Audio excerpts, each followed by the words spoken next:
$99, and the single Go, go, go. In the Club by rapper 50 Cent is released in 2003. It would go on to win the MTV Video Music Award for Best Rap Video and Best New Artist that same year, as well as be named the Billboard Song of the Year. If it's your birthday today, you share it with the author of The Exorcist, William Peter Blatty, born in 1928. I'm Tushar Saxena, and that's your Fox Daily Snapshot. This past year has been one of the hardest in MyPillow's history. It's because of you that they are making it through. They want to thank you for your continued support by passing on some Christmas specials to our listeners. Get the Children's Bible Story Pillow 5-pack for $29.98. My Slippers with a free bottle of leather protectant spray for $39.98. Blankets, comforters, and duvets for as low as $25, and a blowout sale on the standard MyPillows for just $14.98. So go to MyPillow.com or call 800-489-0201 and use promo code LIBERTY to take advantage of these wholesale prices, including the standard size MyPillow, originally $49.98, now only $14.98. Queens, $18.99. Kings, only $1 more. 800-489-0201 and use promo code LIBERTY. We know MyPillow products come with a 10-year warranty, but MyPillow has just announced that they are extending their 60-day money-back guarantee. That's right. Orders placed between now and December 25th will have their 60-day money-back guarantee extended through March 1st, 2026. Promo code LIBERTY. Hey there, Chicagoland. Jeff here from Jeff Buys Your House. For many homeowners, winter can feel overwhelming. There's big bills, unexpected situations, or the stress of owning a home you no longer want. But here's the good news. You don't need to wait for warmer weather to make a change. At Jeff Buys Your House, we make selling simple. Even in the heart of winter, you don't need to fix anything, do any cleaning, and you certainly don't need to worry about unpredictable buyers. We buy houses as is, and you choose the closing date that works best for you. We've made the home selling process easy and stress-free for nearly 2 decades. That's why homeowners trust us, and why we've earned over 400 Google reviews and an A+ rating with the Better Business Bureau. As a veteran-owned business, we handle everything with integrity and care. So if winter is weighing on you, we are here to help lighten the load. Call us at 630-895-9530. That's 630-895-9530 or jeffbuysyourhouse.com and get your offer today. The new year means new resolutions, not just for your body, but for your finances as well. Did you know that financial health is directly related to your identity protection? This is why you need LifeLock. LifeLock monitors hundreds of millions of data points per second. If your identity is stolen, LifeLock's restoration specialist will fix it, guaranteed, or your subscription money back. Resolve to make your identity, health, and wealth part of your New Year's goals with LifeLock. Visit LifeLock.com and save up to 40% off your first year with a promo code BECK. Terms apply. Welcome to the most wonderful time of the year, when millions of Americans open their credit card statements, scream in terror, and start looking for new ways to save money. If that's you, why not cut your wireless bill in half with a saver plan from Pure Talk? You'll get unlimited talk, text, and 3 gigs of high-speed data on a super fast 5G network for just $20 a month. Ho, ho, ho. Just dial pound 250, say micro, and Pure Talk's U.S. customer service team will help you switch in minutes. Again, talk, text, and data for just $20 a month. Hello, everyone. It's Tom, the founder of Freedom Boat Clubs of Michiana, now with 9 wonderful locations across Northwest Indiana and beautiful Southwest Michigan. With the holidays upon us, it's a perfect time to reflect on what matters most in our lives. Few of us will ever wish we'd spent more time at work.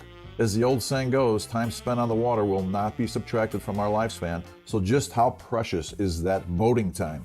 At Freedom Boat Club, we make boating simple and accessible for everyone. Just join the club and get unlimited free training plus unlimited boat usage when you want. No hassles, no complications, just quality time on the water with the people you love the most. Time is money, and Freedom Boat Club is perhaps the most efficient way to experience boating and create unforgettable memories together. For more information, please call me at 269-281-8889 or visit fbcmichiana.com. Merry Christmas and Happy New Year, everyone. Wesley Financial Group is not a law firm. Ask yourself this question. Is it really worth holding on to that timeshare that you know you need to get rid of? Here's the truth. The average maintenance fee just went up over 17%. That could have been 117%, and there's nothing you can do about it. When you buy a timeshare, you give them a blank check for annual maintenance and assessment fees. I'm Chuck McDowell, founder of Wesley Financial Group. For 15 years, I've helped over 50,000 families cancel their timeshare. Not sell it, not transfer it, cancel it. Did you buy a timeshare because they told you it was a great investment and your maintenance fees would never go up? That's a lie. Are you ready to get rid of your timeshare once and for all? Simply call us and I'll send you our timeshare exit kit that explains all your options for cancellation. Call Wesley now for your timeshare exit kit. 800-682-3311. That's 800-682-3311. 800-682-3311. Hi, I'm Ken Mariotti, owner of Woodland Windows and Doors, a third-generation family-owned business since 1969. We know you're bombarded by choices when shopping for new windows or doors, so we're inviting you to experience the Woodland difference. For decades, we have been transforming living spaces with Marvin Windows, a fifth-generation family business. Marvin replacement windows have been known to increase the warmth of your cold rooms by 10 degrees. Think about that, 10 degrees warmer. When you welcome Woodland into your home, you will get a product expert to transform your living spaces, full-time, dedicated professional installers that you can trust in your home, along with the best products like Marvin. These are the reasons we're proud of our 5-star reviews and family legacy. No gimmicks, no pressure, and upfront pricing are why Woodland Windows and Doors is your trusted window and door expert in Chicagoland. Visit woodlandwindows.com to book your free in-home expert consultation. That's woodlandwindows.com, or stop by our showroom at the corner of Lake and Geary in Roselle. Signature Bank is Chicago's fastest growing independently owned business bank, a bank where relationships still matter. Signature Bank knows your name and your story. I'm Dan Proft, and I know this because Signature Bank is my business bank. Anthony and John here from Bionic Auto Parts, proud clients of Signature Bank. We deliver high quality, recycled and remanufactured auto parts to Chicago and Milwaukee. Our mission is simple: provide parts safely, reliably, with great customer satisfaction. We process over 350 vehicles a month. With big banks, everything took forever. Layers of approvals and endless delays. At Signature Bank, one call got it done. Whether it's lending, deposits, or treasury management, they deliver fast. Signature Bank made us feel like family. That's a partnership we deeply appreciate. Signature Bank helps local businesses succeed. Want to learn how Signature Bank can help turn your business vision into reality? Call Signature Bank at 773-467-5600 or visit signaturebank.bank. Member FDIC, Equal Housing Lender. This is Carol Platt-Liebau for townhall.com. Zoran Mamdani was inaugurated mayor of New York City on January 1st, and he's already moving aggressively to put a hard left stamp on his new administration. Just 25 years after Islamic terrorists brought down the World Trade Center, Mamdani appointed a former lawyer for an al-Qaeda operative as the city's top attorney. He overturned an executive order prohibiting boycotts of Israeli businesses and organizations, and he scrapped another executive order adopting the International Holocaust Remembrance Alliance's working definition of anti-Semitism, as well as one designed to keep houses of worship from being overrun by protesters. New York City is home to the largest Jewish population outside Israel. During his campaign, Mamdani pledged to protect the city's Jewish community. But now he's sending very different and disturbing signals. Jewish Americans are wary of Mayor Mamdani. They're right to be.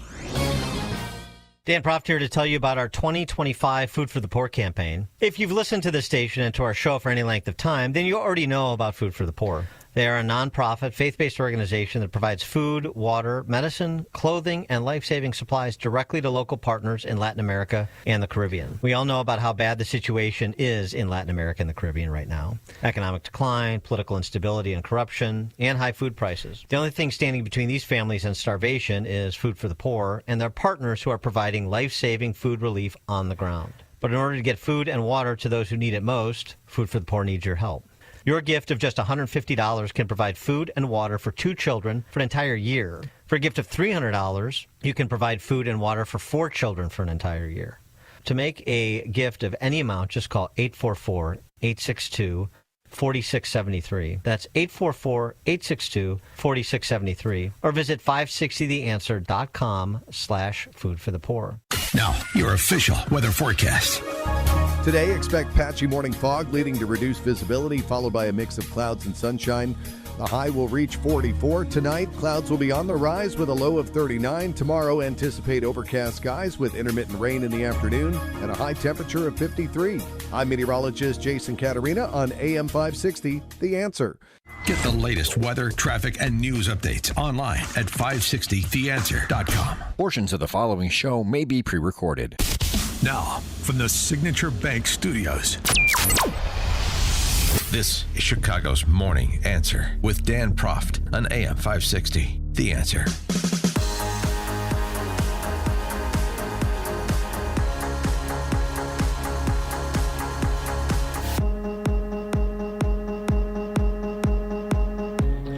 Top of the morning, Dan Proft here. And, gosh, we ended the show yesterday with this rather fascinating story from a retired Navy Lieutenant Commander, Thomas Caldwell, about a book he wrote. He's a J6er.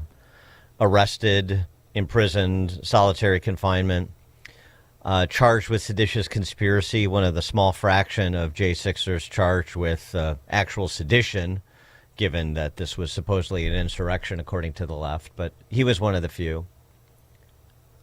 Even never Trump politicians like Jelly Belly refer to them as rioters these days, somewhat accidentally, Freudian slips, but nonetheless, the insurrection narrative.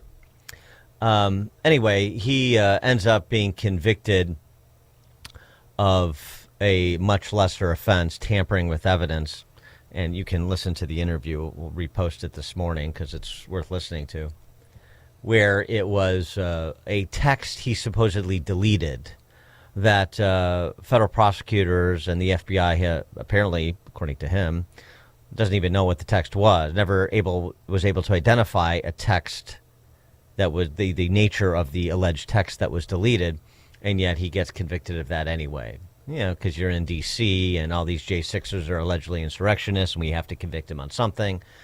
And so as the more serious charges melted away, they were left with this, and then ultimately, a couple of months after Trump took office last year, he was pardoned.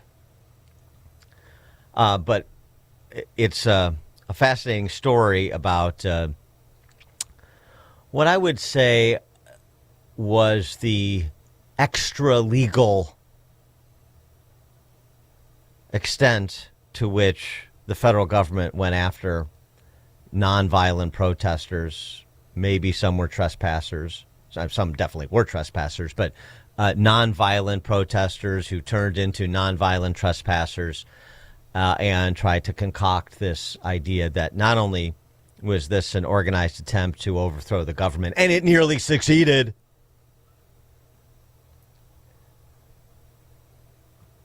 but that those present at the Capitol on January 6th of 2021 were representative of 70-some-odd million Americans who voted for Trump. And thus, MAGA/white supremacy is the greatest threat facing the nation. And, of course, they were able to have pretty much a 4-year run spinning this yarn.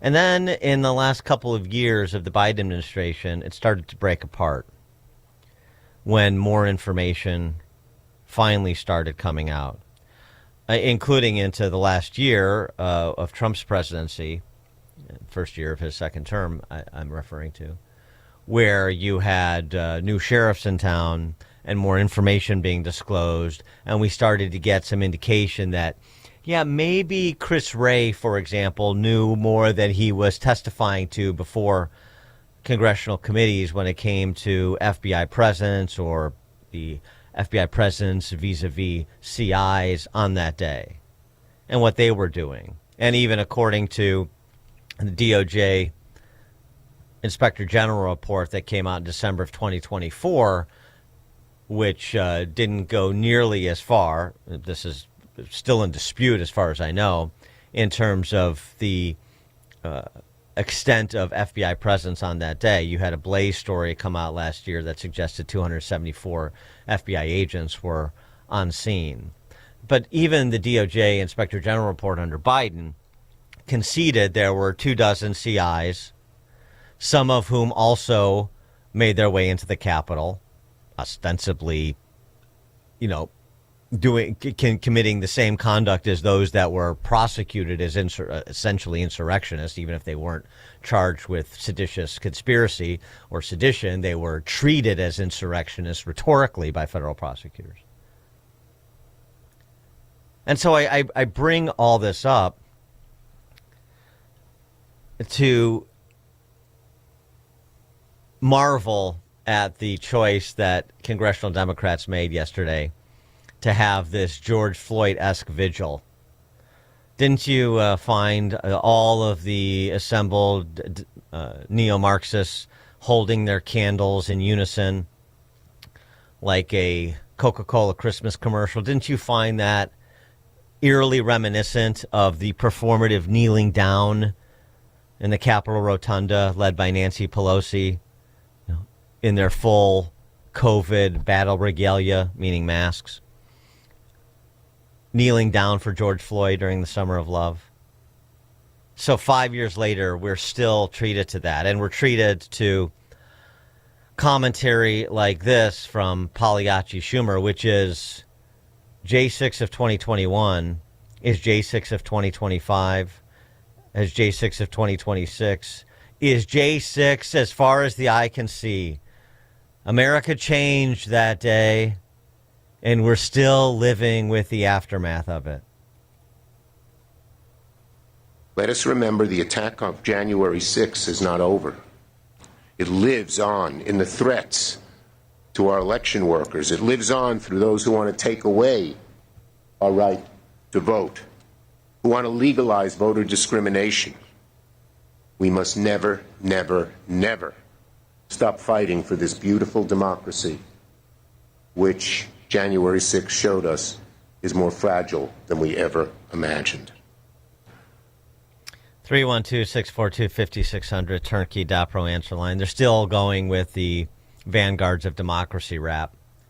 You know, I got to say, save our democracy, save our democracy. It didn't work. That's what they were running with under the big guy, and then when they transitioned to Kamala and Field Marshal Tim. Save our democracy, threat to democracy, threat to democracy, threat to democracy. Protect our elections, protect our elections, protect our elections. We'll get to that. You say, well, it didn't work. It almost did. It almost did. With, I would argue, two of the most unimpressive people that you could run for president and vice president of the United States. Text from 847, I admire their willingness to stick to the bit. They're relentless. That's exactly the point. You think that temporary setback in 2024 will dissuade them? First of all, that's just their attitude. And it oftentimes pays dividends to them. They're happy to start with a 20% issue if they think through a relentless propaganda campaign, they can make it a majority issue. They can, if they see any sort of weakness in the response from, common sense conservatives, the center right, then they will prosecute that campaign.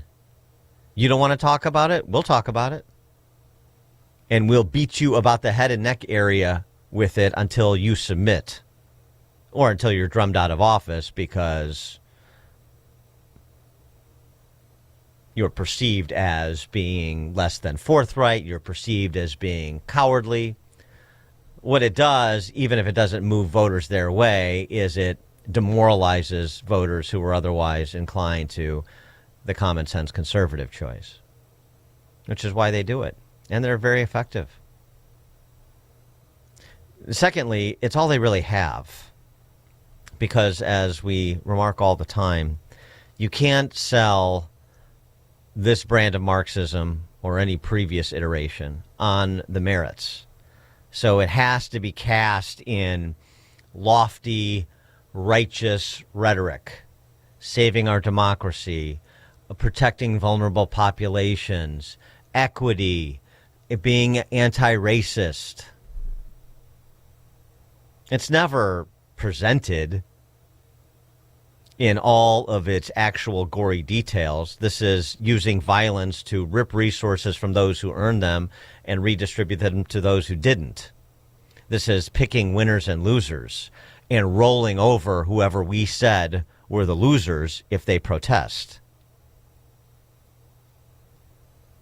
The creed of ignorance, the gospel of envy, and so on, as Churchill observed. And this made it even into Tim Walz's Q&A session a day after he announced that he wasn't running again, 4 months after he announced he was running again. Was he pressured to end the campaign? January 6th. Governor, what decision to end your campaign by yourself, or did you receive pressure from Democratic allies? This is a decision that I make and make with my family. Just like Biden. And certainly, I think, as I said, it's the right decision. I'll note, I think it's appropriate we're here today. The war that's being waged against Minnesota, you're seeing it. We have a ridiculous surge of apparently 2,000 people not coordinating with us that are for a show of the cameras. I'm going to note to all of you, today is January 6th. There's no debate what happened. The President of the United States led an insurrection against a fair election to try and overturn that and, report both sides of this. Well, he said he really didn't, and courts convicted 400 of them, and he pardoned them. No, he did that. He did that, and that's today. And it's clear that we also saw today he implemented 5 states are being punished with a freezing of federal funds illegally that were appropriated by Congress, our tax dollars. Yeah, those fraudulent states are no longer getting the federal government largesse, or at least the level of it they previously enjoyed. Sad story. But J6, Jasmine Crockett, fake eyelashes spice on The View. J6. Everyone wants to talk about how Maduro was illegitimate.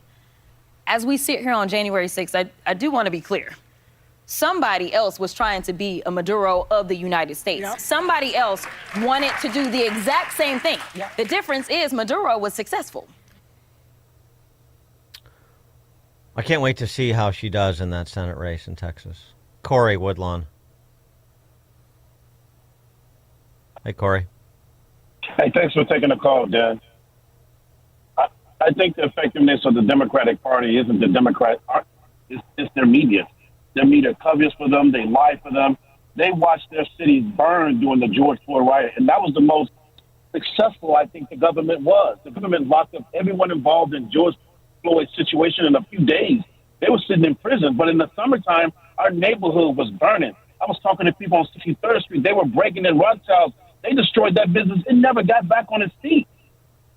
So, and the media spun this all as the summer of love and summer of peace, while people that lived in these neighborhoods watched their loved ones shot. People's situations got very terrible over a lie. Thanks. Thanks for the call, Corey. Mark in Oak Lawn. Hey, Dan, thanks for taking my call.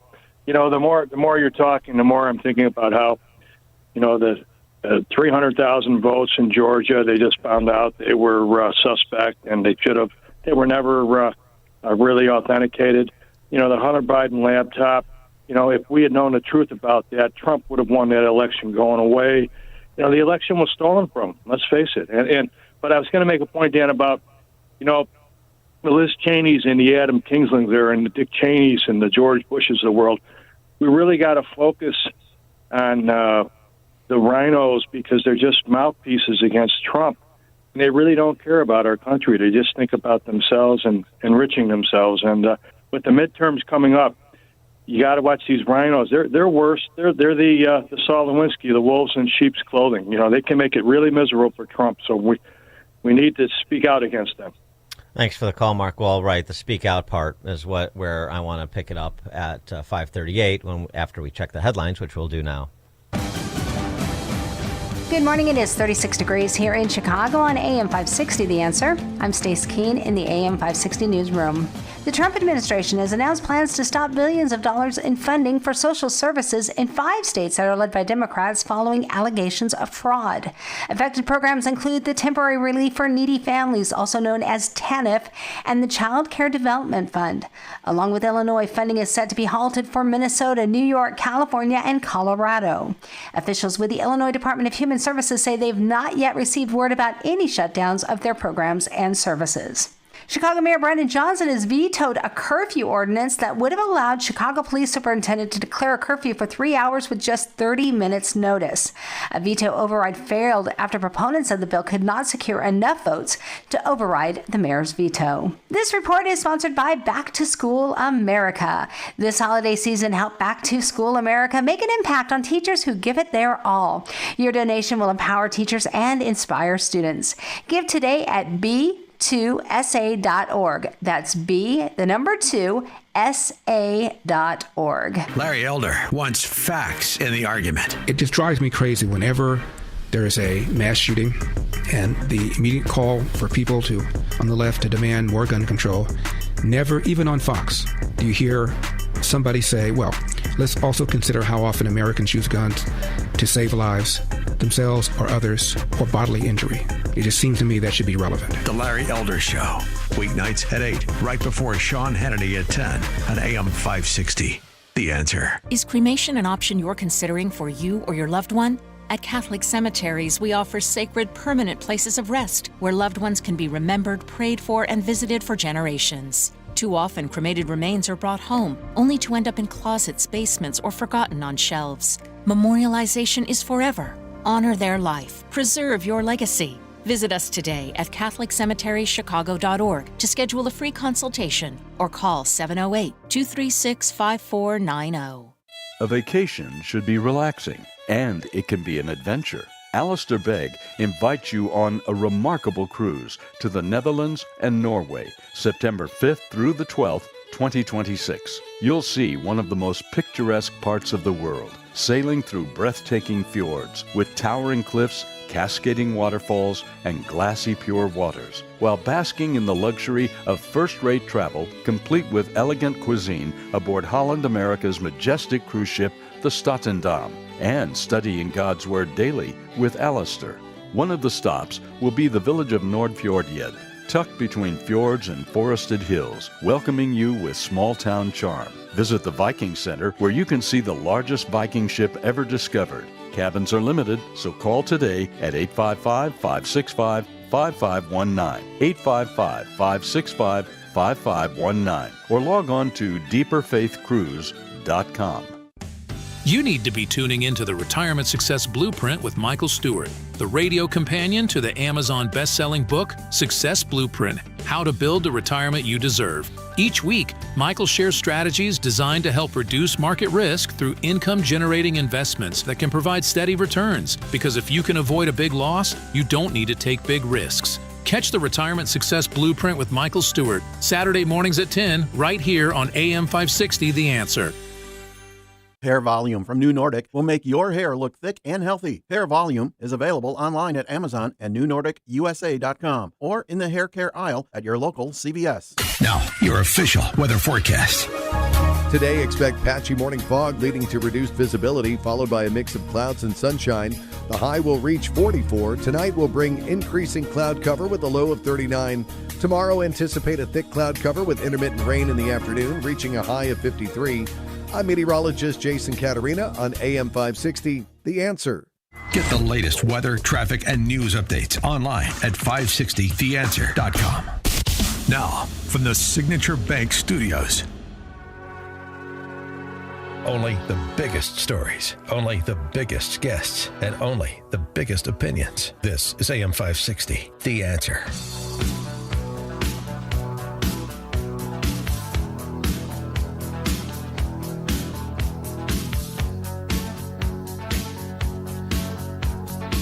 Top of the morning, Dan Proft here, talking a bit about J6 because of that performance art that the New Marxist on the Hill put together yesterday. The candlelight vigil with the somber words from Chuck Schumer. J6 is with us today as it was 5 years prior. And, you know, you hate to indulge this. You feel like if you engage in it, then you're just facilitating something that they want to talk about. But I don't think that's the case anymore. And for something that has this much notoriety, it's really important that you don't let these neo-Jacobins rewrite the history and gloss over who did what on that day. Gloss over the apocryphal stories that have been told and persist to make sure people know that they're apocryphal. Acknowledge what is true and remind people of who the truth tellers were all along the way. So it's true that people committed crimes on that day. It's true that people made terrible decisions, even nonviolent decisions that were illegal, like trespassing. And they should be held accountable under the law. We said that from the beginning. say that to this day. And those who committed violence against law enforcement officers or unprovoked violence against anybody else, well, they should be prosecuted to the full extent of the law. But that's the beginning of the story, not the end of it. The response to lawlessness is not the lawlessness that was exhibited in so many instances by federal prosecutors. The response to lawlessness is not the continued lying about what Trump said on that day. Is not to ignore the record in the face of the propagandizing. People say he led an insurrection. Even the most antagonistic Trump detractors with prosecutorial power, like Jack Smith, couldn't make out an insurrection, an incitement to violence case against him. They wanted and did charge him with everything they could under the sun, reimagining the meaning of federal statutes in the process and state statutes in New York. And yet they still couldn't come up with a plausible argument that Trump incited and led an insurrection, as Tim Walz said just yesterday. It's important that we make the case. You have to make the arguments and represent the truth as often as they demagogue the issue. Otherwise, their gaslighting will win the day, or it certainly will infect many more minds than it otherwise should. And so let's do a little bit more of that, particularly given what Tim Walz and Jasmine Crockett had to say, and Chuck Schumer had to say, and that whole presentation. I mean, that demands a response. It really does. I mean, this was just this past October of last year, when Nancy Pelosi was asked, since she's running around in her retirement, calling Trump Hitler and Mussolini and, continuing to do her little song and dance on the cable news channels. She was asked about her own admissions that came out, of course, years after the fact. What was that Mark Twain observation? A lie gets halfway around the world before the truth puts on its pants. Yeah, 2.5 years, at least, with some of this information. But Nancy Pelosi, back in October, when a reporter pushed her on what she said, the excited utterances of Nancy Pelosi on that day, in the moment. Congresswoman Pelosi, are you at all concerned that the new January 6th committee will find you liable for that day? Are you at all concerned about the new January 6th committee finding you liable for that day? Why did you refuse the National Guard on January 6th? Shut up. I did not refuse the National Guard. The president didn't send it. Why are you coming here with Republican talking points as if you're a serious journalist? The American people want to know. We still have questions. Thank you. Shut up. Oh, a wonderful argument from Nancy Pelosi. Play that to your J6 friends. Your Adam, as was mentioned, your Adam Kinzingers and Liz Cheneys. Is that persuasive to you? Because we know what you said. You know what you said. You said this in the hallway on that day.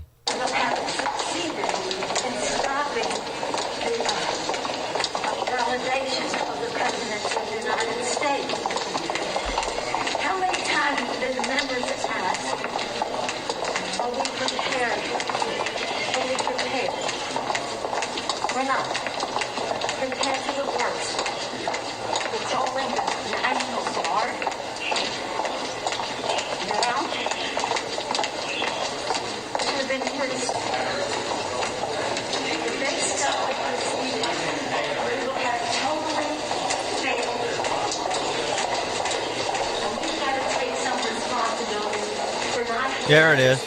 It's hard. I know it's hard to hear over the clank of the heels, but we have totally failed. We have to take some responsibility for this. She was referring to President Trump. We have totally failed. We have to take some responsibility for this. Nancy Pelosi in the car on that day. We have responsibility, Terry. We did not have any accountability for what was going on there, and we should have. This is ridiculous. You're going to ask me in the middle of the thing when they've already breached the inaugural stuff that should we call the Capitol Police? I mean, the National Guard? Why weren't the National Guard there to begin with? They thought that they had sufficient resources. That is not a question of how they had. They don't know. They clearly didn't know, and I take responsibility for not having them just prepare for more. I take responsibility. And then she spent the last 5 years denying responsibility and trying to offload it on Trump and congressional Republicans and Trump supporters and so forth. It's despicable. 312-642-5600, turnkey.pro answer line and text line. Capitol Police Chief Stephen Sund can help Nancy Pelosi refresh her recollection. We've talked to him on this show. He had sort of a breakout interview with Tucker Carlson back, this is 2.5 years ago, which means it was 2.5 years after the fact, on his program back in August of 2023. But more recently, when Nancy Pelosi told that reporter to shut up, he responded on X, "Man, let me help refresh your memory. It was your sergeant at arms who repeatedly denied my multiple requests for National Guard assistance before and on January 6th. Even on January 6th, your sergeant at arms denied my urgent request for more than 70 minutes while he was, quote, running it up the chain, unquote, for your approval. The Pentagon offered National Guard assistance, but I had to decline because your sergeant at arms would not grant me the legal authority as required under federal law." And he has the timeline. He has, to the minute, his request for National Guard support. Chief Sund, I'm talking about, Stephen Sund. January 3rd at 9:24 a.m., January 3rd at 11:53 a.m., January 6th at 12:58 p.m., January 6th at 1:05, January 6th at 1:21, at 1:28, at 1:34, at 1:39, at 1:45, at 2:01, at 2:08.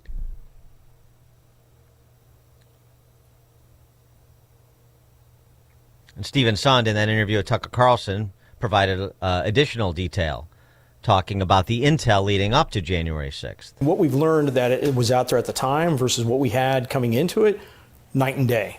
And when you talk about the intelligence agency, I have my own intelligence agency up at Capitol Police, IICD, Interagency Intelligence Coordination Division. Yes. That coordinates with the other intelligence agencies. And now, we're seeing the intelligence I was getting coming into it was indicating this was going to be just like the previous MAGA rallies, the November and December rallies that we had, where we had limited skirmishes. We had some skirmishes afterwards down by BLM Plaza with some of the Antifa groups and some of the BLM groups. But coming into it, absolutely zero with the intelligence that we know now existed, talking about attacking the Capitol, killing my police officers, attacking members of Congress and killing members of Congress. None of that was included in the intelligence coming up to. That you received. Correct. But others received that intelligence. Well, we now know FBI, DHS was swimming in that intelligence. We also know now that the military seemed to have some very concerning intelligence as well. Well, think about it. I'm the chief of police at the United States Capitol, probably one of the most prominent and should be the most secure building in the United States in the world. You'd like to think of that.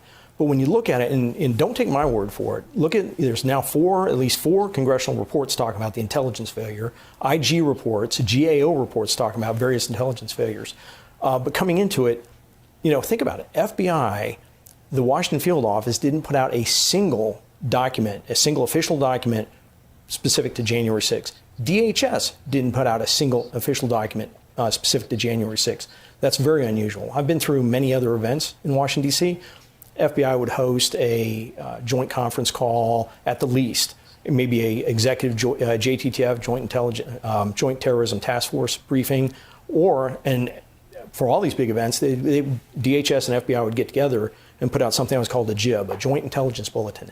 Zero for January 6th. Right, and so Sund's point that he's been making for a couple of years now, a few years, is, why the unique protocol here? Why the lack of information sharing, which, as he described, is so unusual. and Nancy Pelosi still hasn't answered for, nor has McConnell for that matter, why the requests the offers that were made for National Guard by the White House in the run-up to January 6th, prior to January 6th, why the offers weren't taken up by the two congressional leaders. And Stephen Sun provides more color on that 71 minutes that I just mentioned of him trying to get National Guard resources scrambled and Nancy Pelosi's office dithering. 11 times I call in the next 71 minutes going, where are we on the approval? Where are we on the approval? Just any minute now. Any minute. I'm going to get any minute.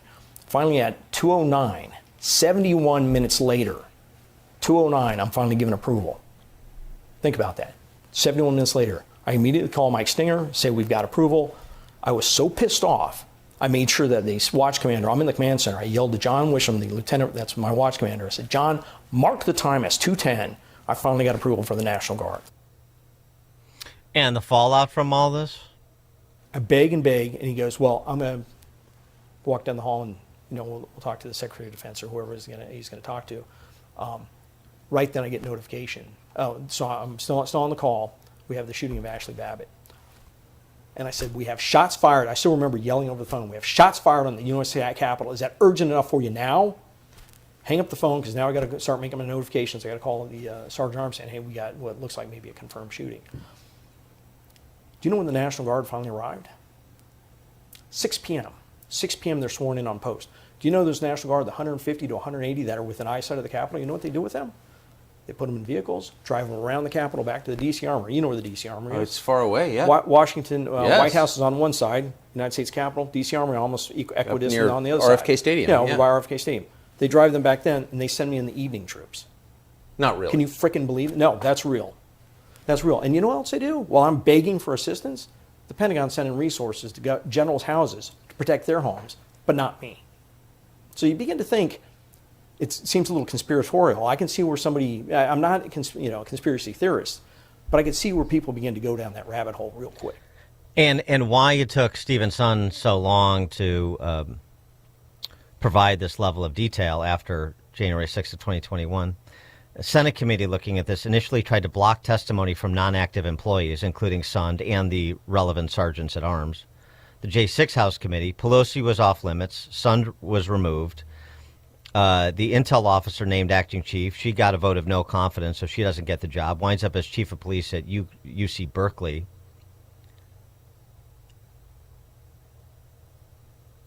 I mean, the whole thing. And Sund about the feds in the crowd. Now, remember, this is August of 2023, this interview is conducted, and we're still getting stonewalling from Chris Wray. Well, we got that right up until the end of his tenure at FBI. I don't remember what it was. It's somebody from Great Britain. And they started asking me about feds in the crowd. And I was like, no, I would have been told. I said, no, we're getting word that there was feds in the crowd. And I said, no, I would have been told. I've got lots of friends with the Bureau. They all have my cell phone number. They would have told me.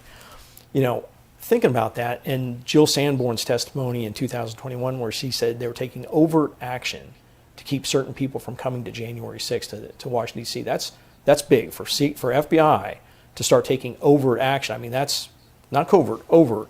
That's a big deal. Fast forward to February of this year, 2023, in the GAO report that says on January 3rd, the FBI was tracking 4 domestic terrorists that we're talking about coming to Washington, D.C. The Washington Field Office, their AOR, Area of Responsibility. By January 6th, they were tracking 18 or 19, it's in the GAO report, domestic terrorists. So think about that. They have 18 or 19 domestic terrorists coming to this event. So of course they're going to have resources on them. And they're not, you're not going to be just putting one agent. You're going to have multiples. So it'd be multiple with that. And I don't know how many they actually had coming there. So that would be regular standard police work. So I would be surprised by that, but not to share that in the intelligence, that's concerning. Mm-hmm. And this is a good example of what you got from the actual authorities who had all the information that Sun didn't have, who knew all of this. Right up, I mean, this is Clay Higgins, congressman from Louisiana, questioning Christopher Wray in January of 2024. January of 2024, 2 years ago. This is how it went. Does the FBI have confidential human sources? Did the FBI have confidential human sources embedded within the January 6th protesters on January 6th of 2021? Well, Congressman, as I'm sure you can appreciate, I have to be very careful about what I can say about when. Ongoing investigations. That's what you told us 2 years ago. May I finish? About when we do and do not, and where we have and have not used confidential human sources. But to the extent that there's a suggestion, for example, that the FBI's confidential human sources or FBI employees in some way instigated or orchestrated January 6th, that's categorically false. Did you have confidential human sources dressed as Trump supporters inside the Capitol on January the 6th prior to the doors being open? Again, I had to be very careful. It should be a no. Can you not tell the American people, no, we did not have confidential human sources dressed as Trump supporters positioned inside the Capitol? Gentleman's time has expired. You should not read anything into my decision not to share information. Director Ray, confidential human gentleman's time has expired. The remarkable thing about those answers is that's approximately a month after the December 24th IG report that detailed 24 FBI CIs on scene on that day. Now, I didn't detail whether or not they were dressed up in pro-Trump garb, but it did indicate that some of them breached the Capitol.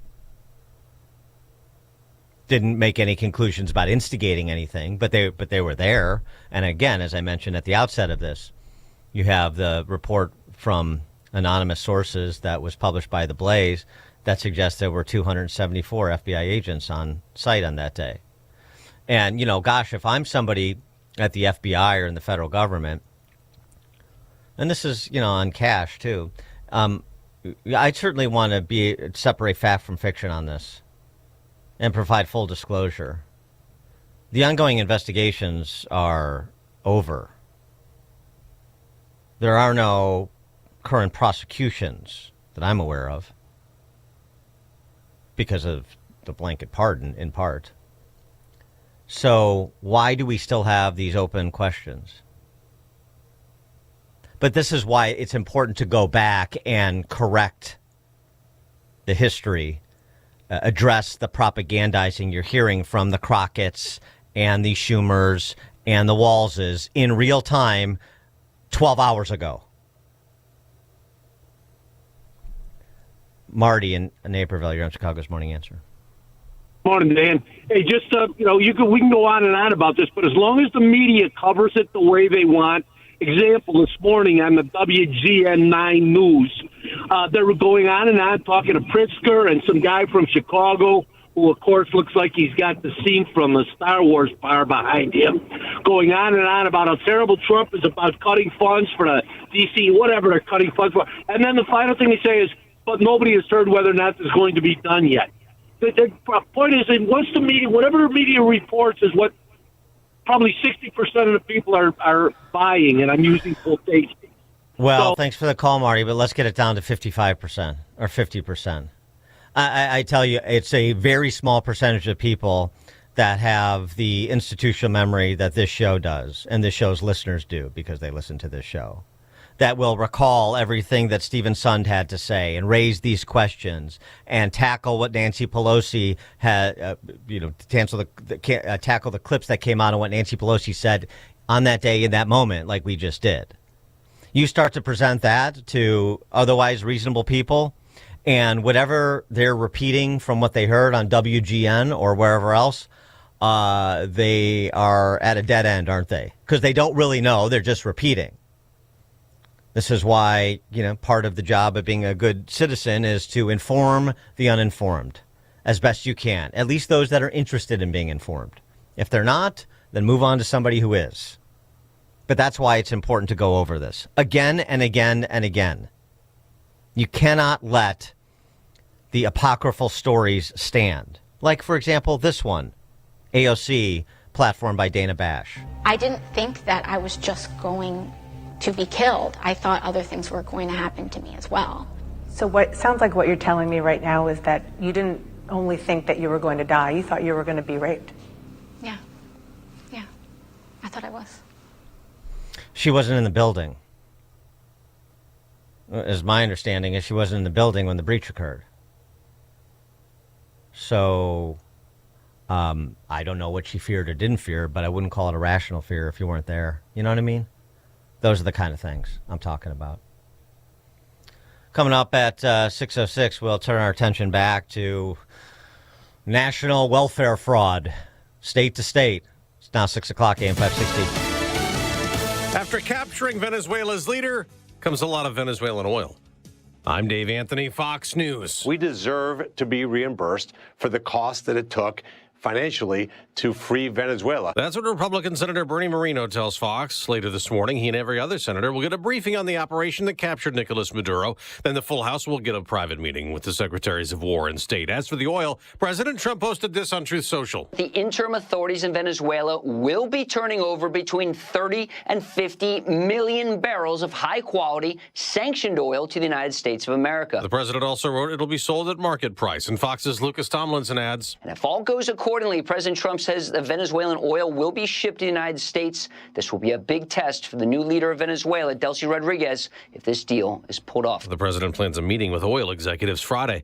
Turns out the gunman in the Brown University mass shooting that left 2 students dead and who also murdered an MIT professor confessed before killing himself. A transcript of videos recorded by Claudio Neves Valente, released by the DOJ, reveal he had been planning the university shooting for a long time, seemingly reflecting on the manhunt to find him, filming himself, saying, I honestly never thought it would take them so long to find me. And I am not going to apologize because during my lifetime, no one sincerely apologized to me. Fox's Kristen Goodwin. Nick Reiner is due back in court today to be arraigned on murder charges, accused of killing his famous movie director father, Rob Reiner, and his mother at their Los Angeles home last month.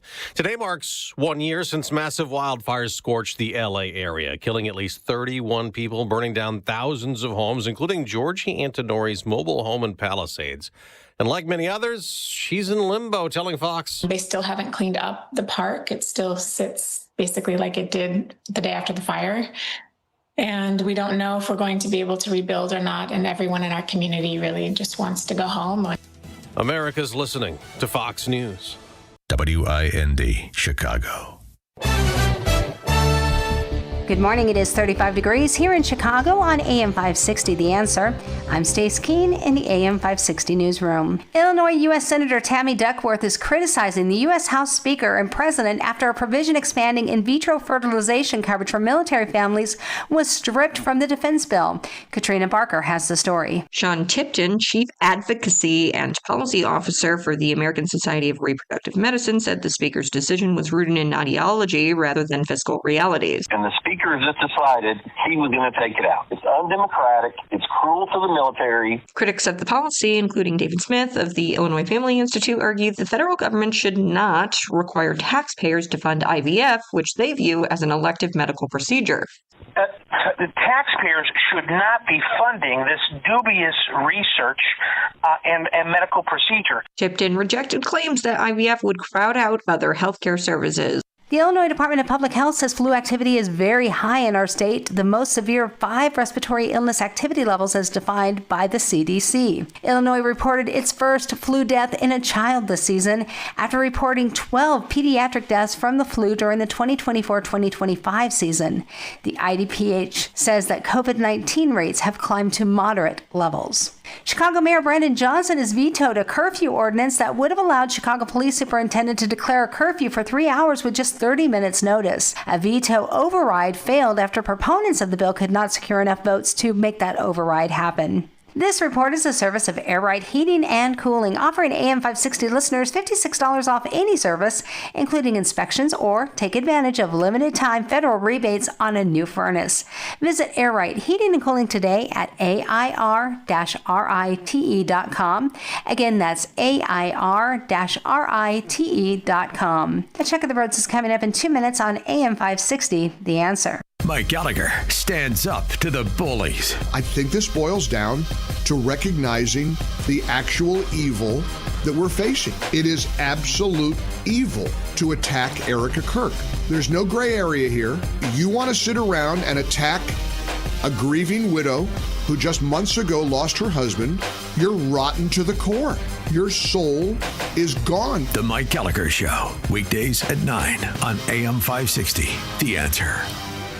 At AlmostFreeTeeth.com, they're dedicated to making smiles great again. If you have medical PPO insurance, find out how you could save 90% off on average to get a beautiful dental implant-supported smile. Check if you qualify right now at AlmostFreeTeeth.com. This past year has been one of the hardest in MyPillow's history. It's because of you that they are making it through. They want to thank you for your continued support by passing on some Christmas specials to our listeners. Get the Children's Bible Story Pillow 5-pack for $29.98. My Slippers with a free bottle of leather protectant spray for $39.98. Blankets, comforters, and duvets for as low as $25, and a blowout sale on the standard MyPillows for just $14.98. So go to MyPillow.com or call 800-489-0201 and use promo code LIBERTY to take advantage of these wholesale prices, including the standard size MyPillow, originally $49.98, now only $14.98. Queens $18.99. Kings only $1 more. 800-489-0201 and use promo code LIBERTY. We know MyPillow products come with a 10-year warranty, but MyPillow has just announced that they are extending their 60-day money-back guarantee. That's right. Orders placed between now and December 25th will have their 60-day money-back guarantee extended through March 1st, 2026. Promo code LIBERTY. Living with everyday pain is like having a voice that always says, "No, you can't do that. No, you better sit this one out." It's no way to live. So if pain is affecting you, see how Relief Factor can help get you back to life on your terms. One where you say yes a lot more. Relief Factor is a daily supplement that fights pain naturally. Developed by doctors, Relief Factor's unique formula of natural ingredients does not just mask pain, it helps reduce or eliminate it for good. Whether it's your back, neck, joints, or muscles, Relief Factor can help you, as it has for so many others. So call 1-800-4RELIEF and give Relief Factor's 3-week quick start a try. It's only $19.95, less than $1 a day to get your life back. Just go to ReliefFactor.com or call 1-800-4RELIEF. That's 1-800-4-RELIEF, and see how you can say yes to more of everything you want. Did you know that most remodeling problems start before construction begins? Unclear plans, uncertain timelines, unexpected costs. At Forever Remodeling, every kitchen, bathroom, and basement remodel starts with smart planning, clear project details, 3D design previews, and accurate upfront pricing before you commit to the project. With Forever Remodeling, there is no stress, no guesswork, no surprises. Ready to remodel? Start with a smart plan today by visiting foreverremodeling.com. That's the number 4, everremodeling.com. 82 million Americans rely on AM radio for news, sports, talk, and emergency alerts. But unless Congress acts now, AM could disappear from new cars. Tell lawmakers AM radio matters to you. Text AM to 39179 and urge Congress to pass the AM Radio for Every Vehicle Act before it's too late. Message and data rates may apply. You may receive up to 4 messages a month, and you may text STOP to stop. This message furnished by the National Association of Broadcasters. Sign up for the AM 560 Answer Advantage to get early alerts on event ticket sales, special discounts, and contest opportunities. Sign up today at 560theanswer.com/advantage.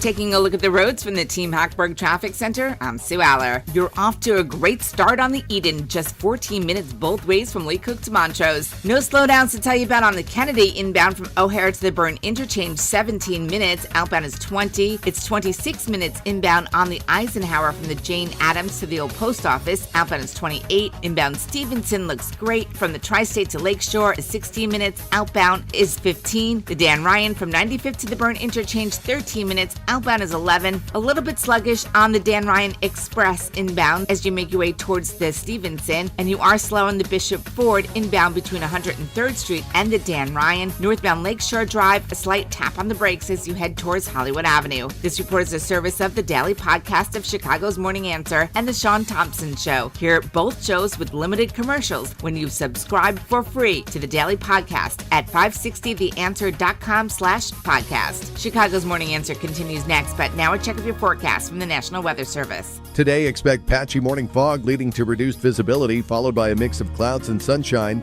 The high will reach 44. Tonight will bring increasing cloud cover with a low of 39.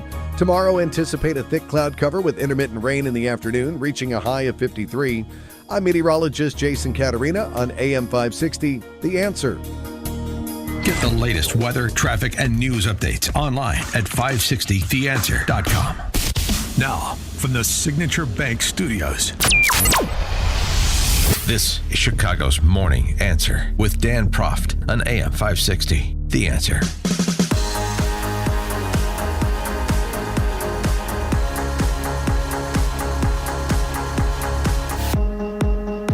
Top of the morning, Dan Proft here. And so yesterday, Tim Walz took questions about his resignation. Well, excuse me, about his resignation as a candidate. But no, not his resignation as governor, over his dead body. And he went full Nathan Thurm. Give a gold star to anybody who gets that reference. In response to even the suggestion that he would walk away from his office. He's putting the people first, people. He has work to do, which is why he can't focus on being a successful candidate. He's going to do the work. Let somebody else do the dirty business of politics. He is doing the high-minded work on behalf of the people. Their idea of improving this state is being a parrot for Donald Trump, agreeing to everything that he agreed with. Well, here's what I'm going to tell you. It ain't happening. I'm not going anywhere. And you can make all your requests for me to resign over my dead body. Will that happen? I will fight this thing till the very end to make this state better. And the question that I think they need to decide is when did the guy in the White House resign? When does he take accountability for what he did? Because it isn't going to happen here in terms of us shying away from making this. I'm not being defensive. You're being defensive. I'm not going to resign. He should resign. Yeah. Dr. Oz, he is the administrator for the Center for Medicare and Medicaid Services. Medicaid, state federal program that is being defrauded in Minneapolis and in Minnesota, I should say. Don't limit it to the corporate boundaries of what was formerly known as Minneapolis. So he has something to say about this. And this is what he said, including with respect to the announcement yesterday that both Walz was decrying, as was our own Governor Jellybelly, since Illinois made the list. Of course it did. What he had to say about the fraudsters. It's billions of dollars without question in Minnesota, we believe, if you pull all the different programs together. But you're right. California is the varsity team.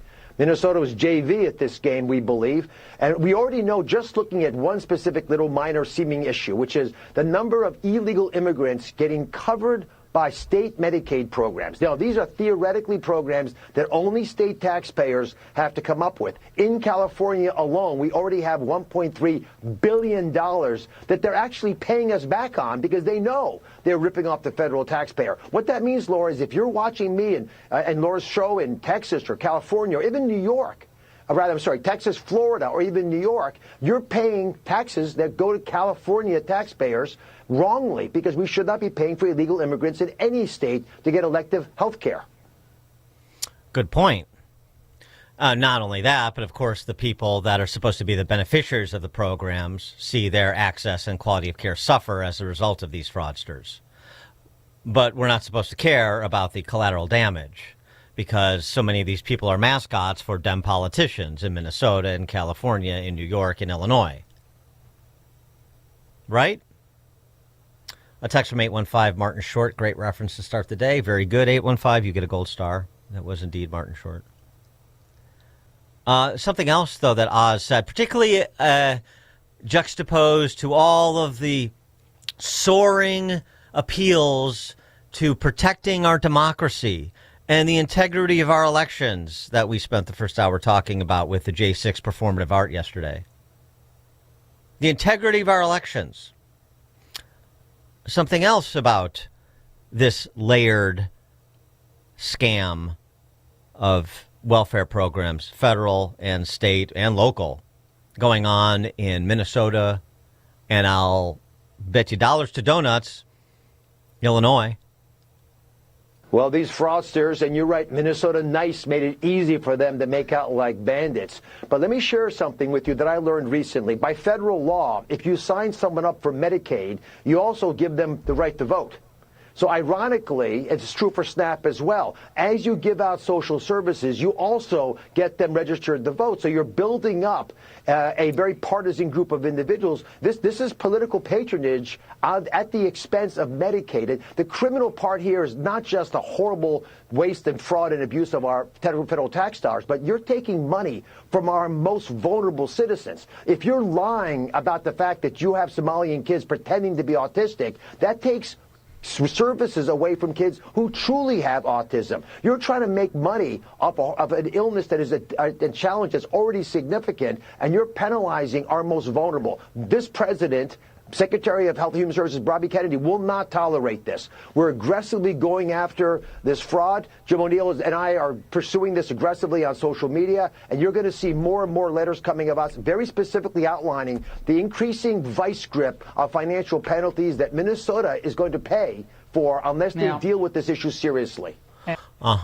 So they're for truly vulnerable populations, but they're happy to be willfully blind when programs for the truly vulnerable get frauded by a political constituency, some of which is on our voter rolls illegally. And they're also similarly concerned about the integrity of our elections. You see how concerned they are about the vulnerable and about election integrity? They say so it must be so. Pay no attention to what they actually do.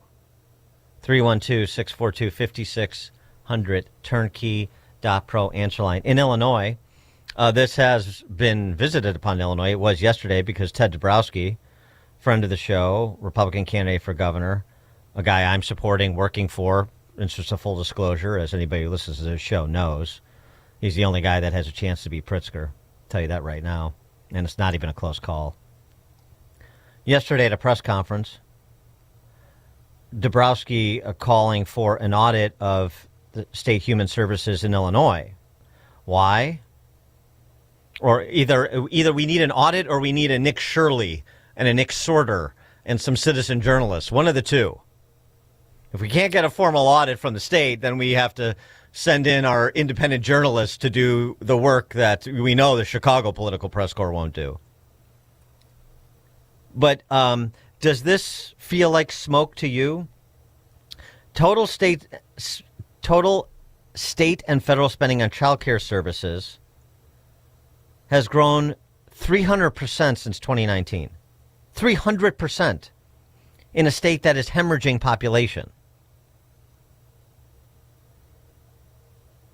In fact, child care services, the spending on it has grown 8 times faster than the state budget in those 5 years. Why? How? Interesting, too, you see these massive spikes like we saw in crime that are bookended by COVID, or that bookend COVID, I should say. And, taking federal and state profligacy to new heights, particularly in blue states. Home services programs. We talked about, we have reporting, a decade's worth of reporting in and around Minneapolis on home health care services being part of the fraud scheme. In Illinois, home services programs, the spending on it at the state level up 133%, 3.5 times faster than the state budget.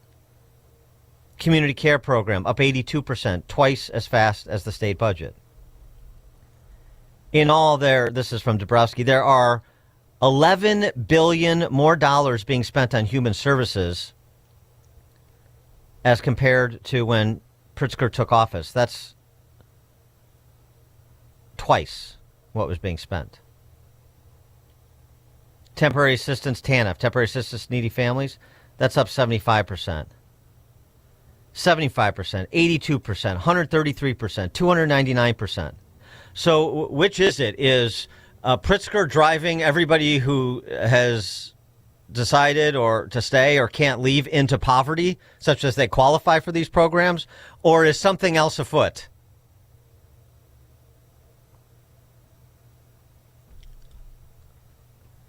(312-642-5600) turnkey.pro answer line and text line.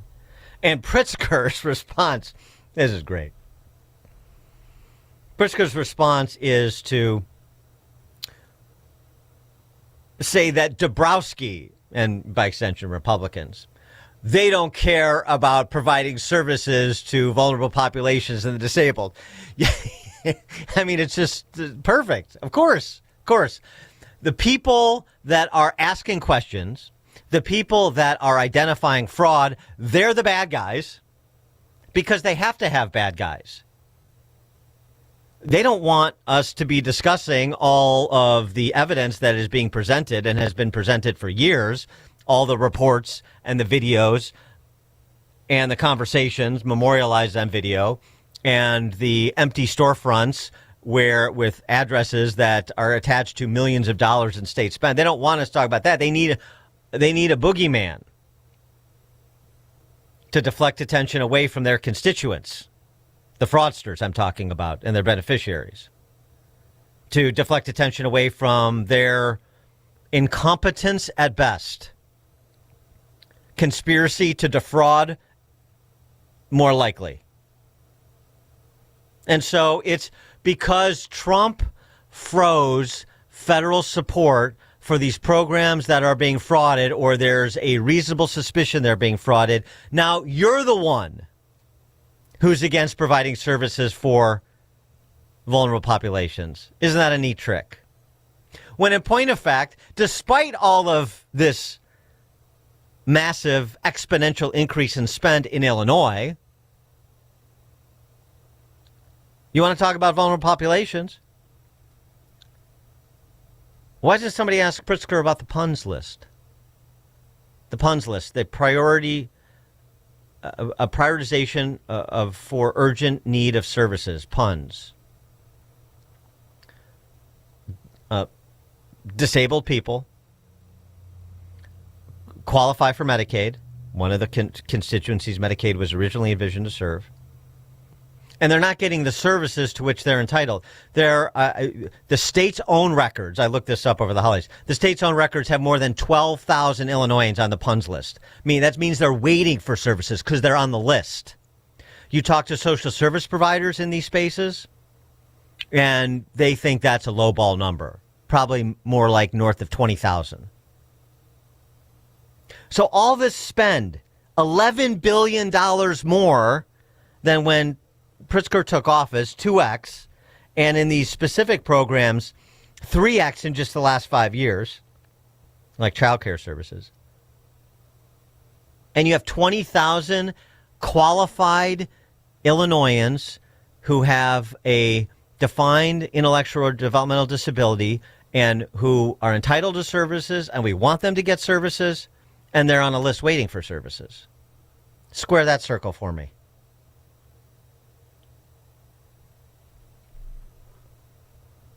Debbie, Southwest Suburbs, you're on Chicago's Morning Answer.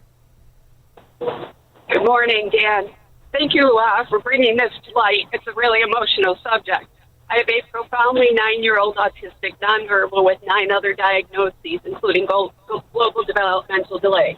There is currently a 15-year waiting list for PUNS. 15 years. He gets 20 hours of therapy a week, where he should be getting 40. And we fight for those 20 hours every single month. They cut his Social Security benefits, and our profoundly autistic children are being penalized by abuse of the system, and they need to get to the bottom of it. Thanks for the call, Debbie. Yeah, I'm sorry to hear that. There you go. Pritzker, the great protector of vulnerable populations.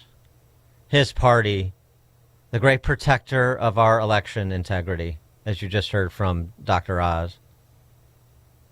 I mean, seriously? We can't make these arguments. You can't inform those within your circles of operation about what's really happening here.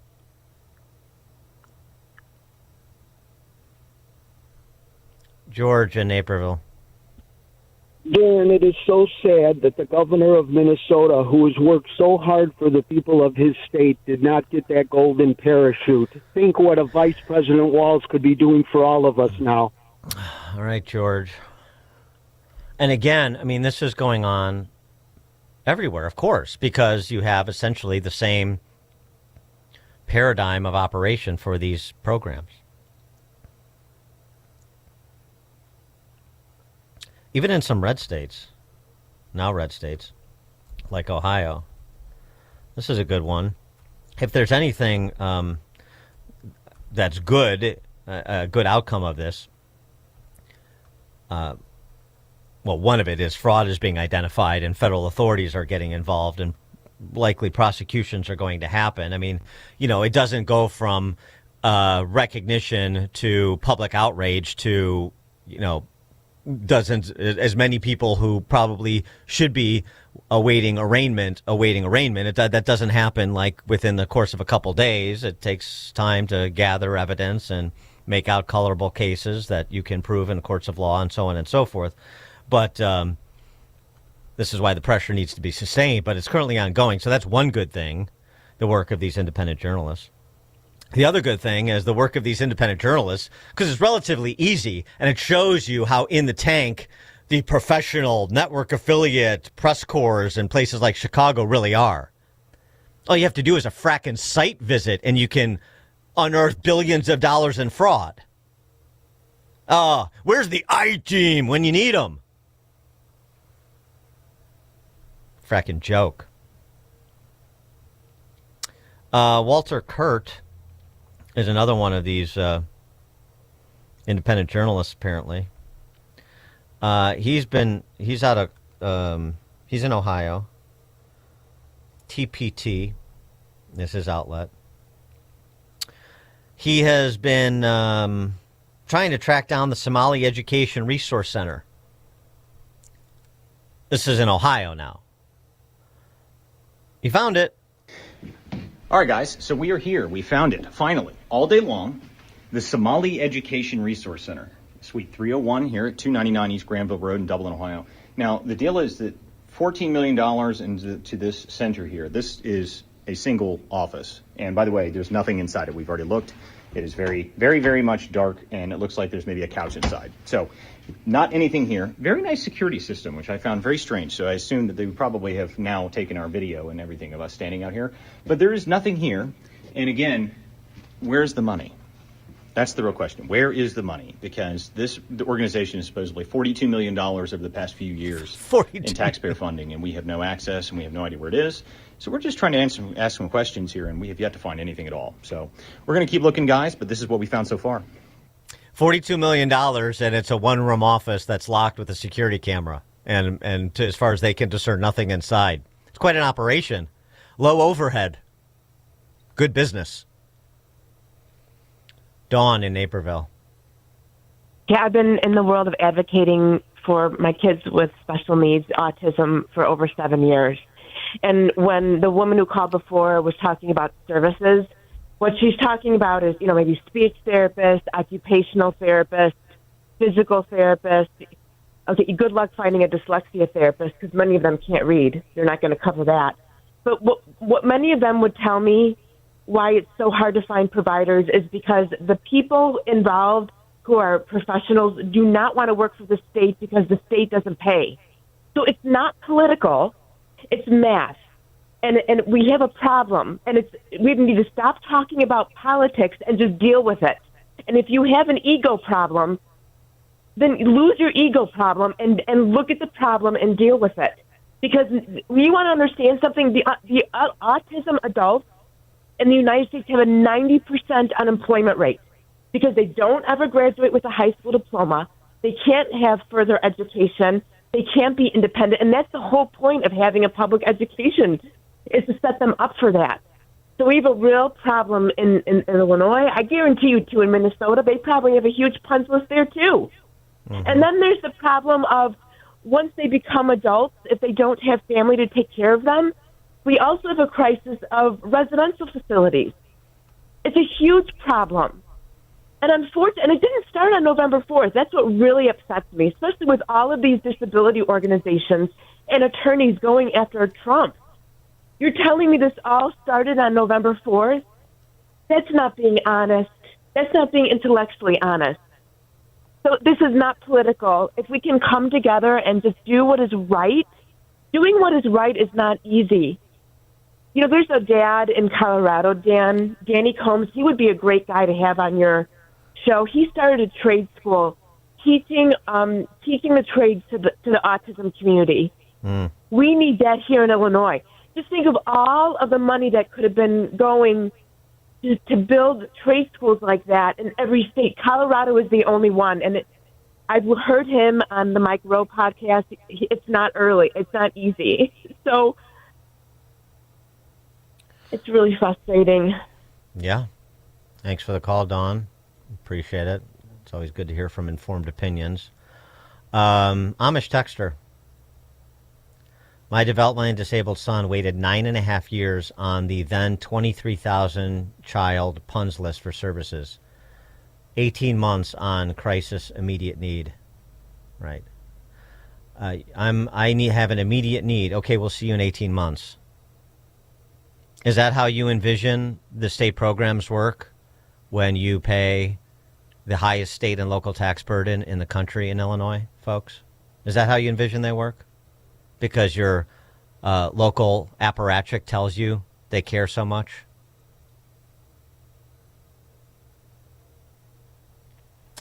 Dan Proft, Chicago's Morning Answer. The more you listen, the more you'll know. This is Chicago's Morning Answer. Morning Answer on AM 560. The Answer. Making the switch to a new communications and IT company may seem like a big ordeal, but if you're not getting the reliable support, consistent internet, and secure solutions your company needs, meet Access One, your local Chicagoland IT experts. Access One has been powering Chicago businesses with secure, reliable IT solutions for over 30 years from our headquarters right here in the West Loop. Whether it's VoIP phones, dedicated internet, managed cybersecurity, cloud backups, or 24/7 support, Access One is here for you. Serving thousands of companies from Naperville to the North Shore, Access One is Chicago-owned and Chicago-run, a trusted IT partner for law firms, clinics, tech startups to manufacturers. We'll make the switch easier than you think. Let's talk. Call 800-804-8333 or visit accessoneInc.com. Rated top 5% in customer satisfaction and a Better Business Bureau A+ rated business. That's accessoneInc.com. Tech made personal, locally. Ross Shaw talks about building income in retirement. You know, you can actually structure it in a way to have that $4,000 a month coming in the door every single month. So you don't have to look at the stock ticker and say, oh, the stock market's up today, stock market's down. You still got that $4,000 a month, and having that opportunity to take the vacations and do all the fun things in retirement that you always dream to do. Unleash your wealth, Saturday at 7 a.m. and 2 p.m. on AM 560, The Answer. We all hear the radio ads about the IRS. They tell you to be afraid, to be scared, and they try to frighten you into calling. I'm not here to do that. Tax Relief Advocates is different. TRA is here to tell you that if you owe money to the IRS, whether it's $5,000, $50,000, or $500,000, we have a solution. It doesn't matter if you're sitting in your car, at work, or with your kids. No matter where you are, call now. 800-575-6745. Don't lose hope. TRA can eliminate or reduce what you owe to the IRS. Generous programs are now available that can give you a fresh start. Our passion is taxes and helping individuals fix their IRS problems. We have over 1,000 5-star reviews on Google and an A+ with the Better Business Bureau. You don't need to be afraid of the IRS any longer. End your tax nightmare today by visiting us online at TRA.com or call 800-575-6745. That's 800-575-6745. Tax Relief Advocates. Real solutions for real people. AM 560, The Answer. 636. More independent journalism, thank goodness. This time on college campus. You know, DEI, there were executive orders issued. That means the noxious race-based policies at on college campuses, those are no longer in force, are they? Right. Campus Beat, 636. Now we check the headlines. Good morning. It is 37 degrees here in Chicago on AM 560 The Answer. I'm Stace Keene in the AM 560 newsroom. The Illinois Department of Public Health says flu activity is very high in our state, the most severe of 5 respiratory illness activities levels as defined by the U.S. Centers for Disease Control and Prevention. Illinois reported its first flu death in a child this season after reporting 12 pediatric deaths from flu during the 2024-2025 season. A 78-year-old man has died after being shot inside his home. According to reports, that shooting happened around 8 o'clock last night in the 4500 block of Lamont Avenue in Chicago's southwest side. Police have no suspects in custody. Nearly 1,000 employees in the Chicago area will be looking for new jobs after being laid off. According to the Illinois Department of Commerce and Economic Opportunity, 985 employees were given layoff notices late last year, with the majority of those layoffs taking place this month. This report is a service of AlmostFreeTeeth.com. Think full mouth dental implants are too expensive? Think again, not at AlmostFreeTeeth.com. With medical insurance, you could save thousands and receive your finally affordable dream smile. Check if you qualify today at AlmostFreeTeeth.com. A check of the roads is coming up in 2 minutes on AM 560 The Answer. Larry Elder wants facts in the argument. It just drives me crazy whenever there is a mass shooting and the immediate call for people on the left to demand more gun control. Never, even on Fox, do you hear somebody say, well, let's also consider how often Americans use guns to save lives, themselves or others, or bodily injury. It just seems to me that should be relevant. The Larry Elder Show, weeknights at 8, right before Sean Hannity at 10 on AM 560. The Answer. At Terra Vista of Oak Brook Terrace, dementia care isn't just what we do. It's all we do. We specialize in caring for those with Alzheimer's and other types of dementia. We're on the forefront of dementia care with a barrier-free, stress-free environment, so residents can explore safely and feel at home. But what truly sets Terra Vista apart? Personalized care. We take the time to learn each resident's story, where they lived, their routines, former careers, even the names of family members. Anyone who interacts with your loved one can immediately make them feel comfortable and understood. We meet our residents right where they are. Residents stay strong and engaged with multi-sensory activities, music, art, horticulture, our beautiful 18,000 square foot outdoor space, and even a personal trainer. At Terra Vista, residents aren't defined by their dementia. We honor the whole person.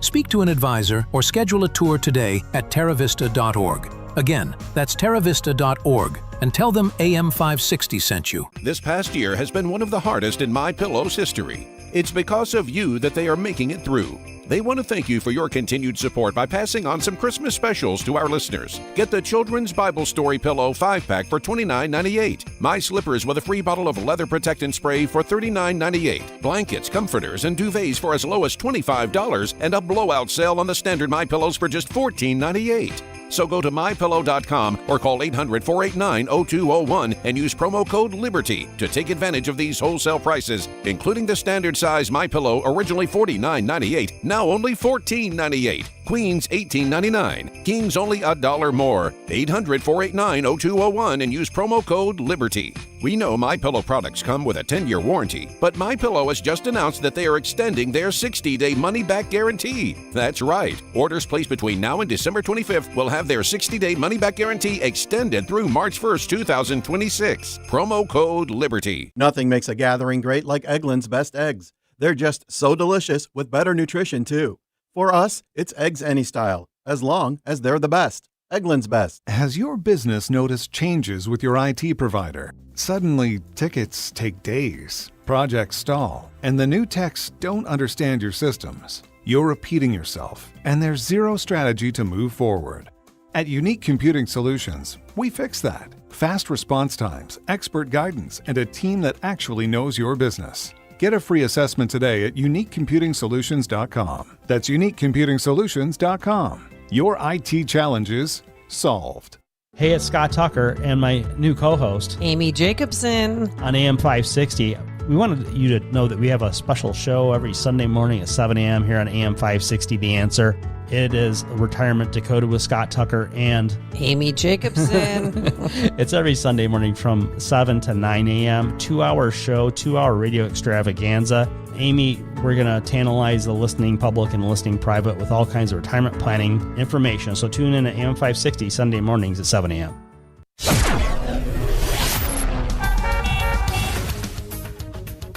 Taking a look at the roads from the Team Hochberg Traffic Center, I'm Sue Aller. Still looking really good out there today. Inbound Eden from Lake Cook to Montrose, 15 minutes. Outbound is 13. 18 minutes inbound on the Kennedy from O'Hare to the Byrne Interchange. Outbound is 20. The Eisenhower is 29 minutes both ways from the Jane Addams to the old post office. And 18 minutes inbound on the Stevenson from the Tri-State to Lakeshore. Outbound is 15. No problems on the inbound Dan Ryan from 95th to the Byrne Interchange, 14 minutes. Outbound also looks good at 11. A little bit sluggish on the Dan Ryan express lanes approaching the Stevenson, and the Bishop Ford inbound slows down heading towards the Dan Ryan. This report is sponsored by Discover. Guess what? Discover's accepted in 99% of places that take credit cards nationwide. You heard right, 99%. If you don't think so, maybe it's time to face facts. You're stuck in the past based on the February 2024 Nielsen report. Learn more at discover.com/credit card. Chicago's Morning Answer continues next, but now a check of your forecast from the National Weather Service. Today, expect patchy morning fog leading to reduced visibility, followed by a mix of clouds and sunshine.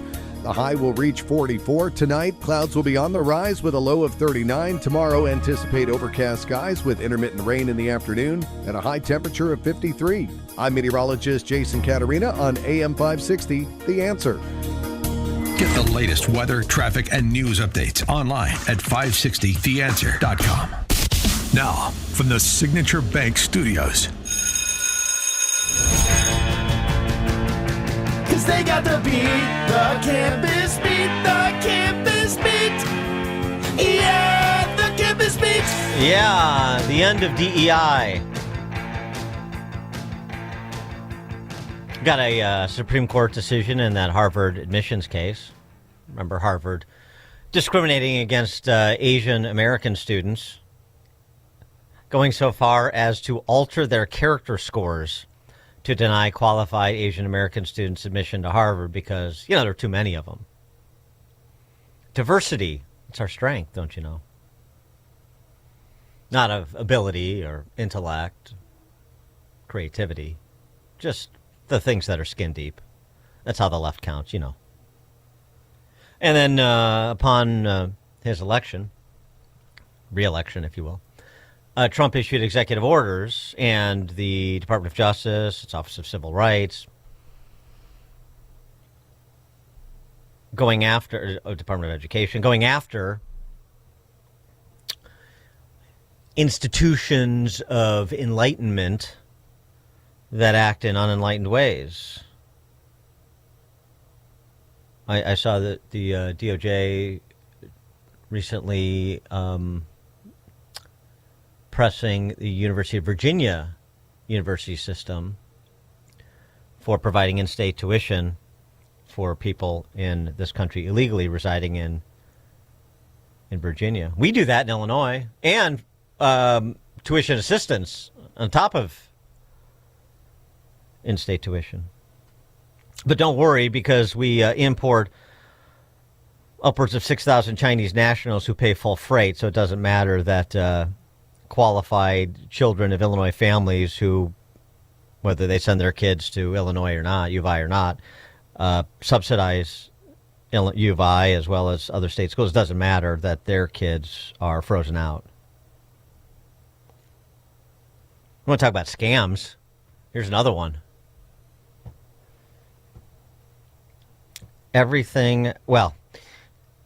Something that Frank from Arlington Tonight said yesterday in his commentary about so much of our economy being fake because it's all predicated on fraud. The government extracts some percentage of the fruits of your labor and then allows them to be frauded away. They're not put to productive use. Gives the appearance, a fraudulent business that's predicated on theft is not adding to the economy, no matter what their balance sheet shows.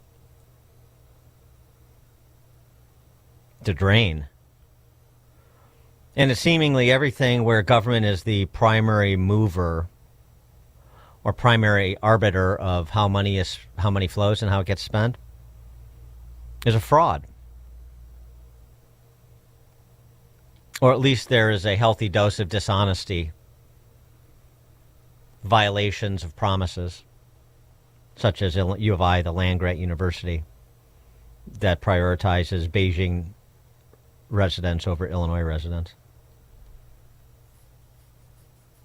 But DEI, going back to it, the three-letter acronym that provides the raison d'etre of higher education, for the most part, a few exceptions.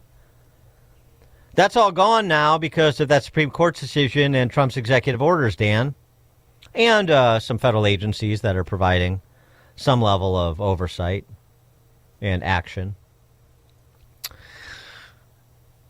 Yeah, I hate to break it to you again. Not exactly. And we have another wonderful illustration brought to us by another example of independent journalism. This time it's an outfit that's been around for a while, AIM, Accuracy in Media. Meet Rebecca Loftus. Rebecca Loftus is the Associate Director of the School of Criminal Justice at Arizona State University, the Sun Devils.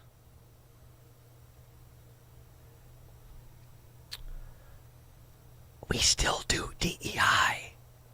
We just don't broadcast it. Do you like my Biden sotto voce there? Things of that sort. So it's there, but I think that you're not going to find very many programs that are going to broadcast it the way it was before, because that the funding for universities, especially state-run universities like ASU, it's really tied to funding. And if you have federal funds that are withheld, it really makes a big impact. So the curriculum is there still. It's just not. It's not as broadcast as it was before. Yeah, the funding makes a big difference. Exactly. That's what it's all about, isn't it? And we saw that play out with Columbia and Northwestern and all the other institutions of enlightenment that routinely platform, allow, facilitate positively unenlightened conduct on campus. Censorship, anti-Semitism, the race hustle. 312-642-5600, turnkey.pro answer line. Well, gosh, if it's funding that gets them to stand up straight and fly right, then maybe that response should be permanent. Maybe we're done with the carrot and stick. Maybe we shouldn't be settling for apologies and promises to do better and some cash payments to a federal government that we don't want to send more cash to. The infrastructure's still there. How about at minimum, no more federal support until we have certainty that your DEI infrastructure, the DEI administrative armies that were incubated at Ivy League, at state schools, University of Michigan, most notorious example,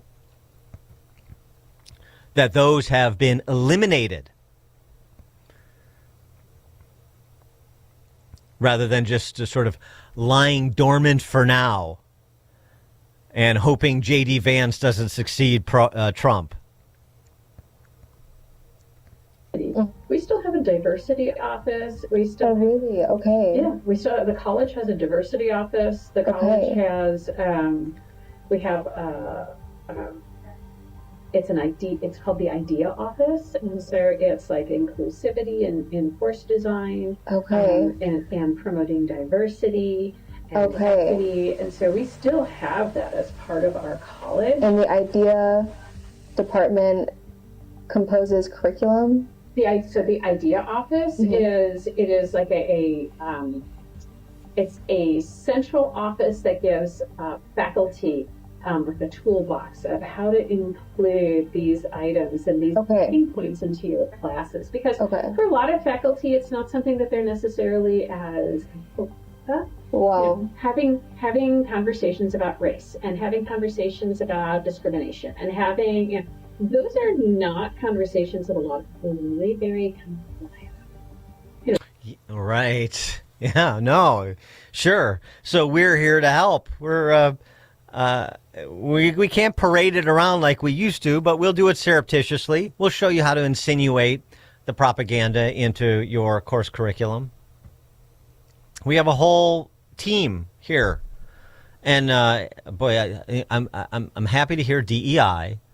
I'm a little disappointed that there was no B, because don't forget, when we last left this story, we had moved on from DEI to DEIB, and the B is important. Just like moving from LGBT to LGBTQ to LGBTQIA to LGBTQIA2S to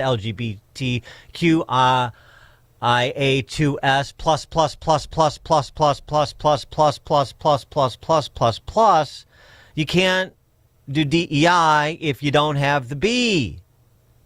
Diversity, equity, inclusion, and belonging. Belonging. Rebecca Loftus tells us, we'll be surprised to hear that the criminal justice faculty at Arizona State, it leans a skosh left. You wouldn't think that. We wouldn't?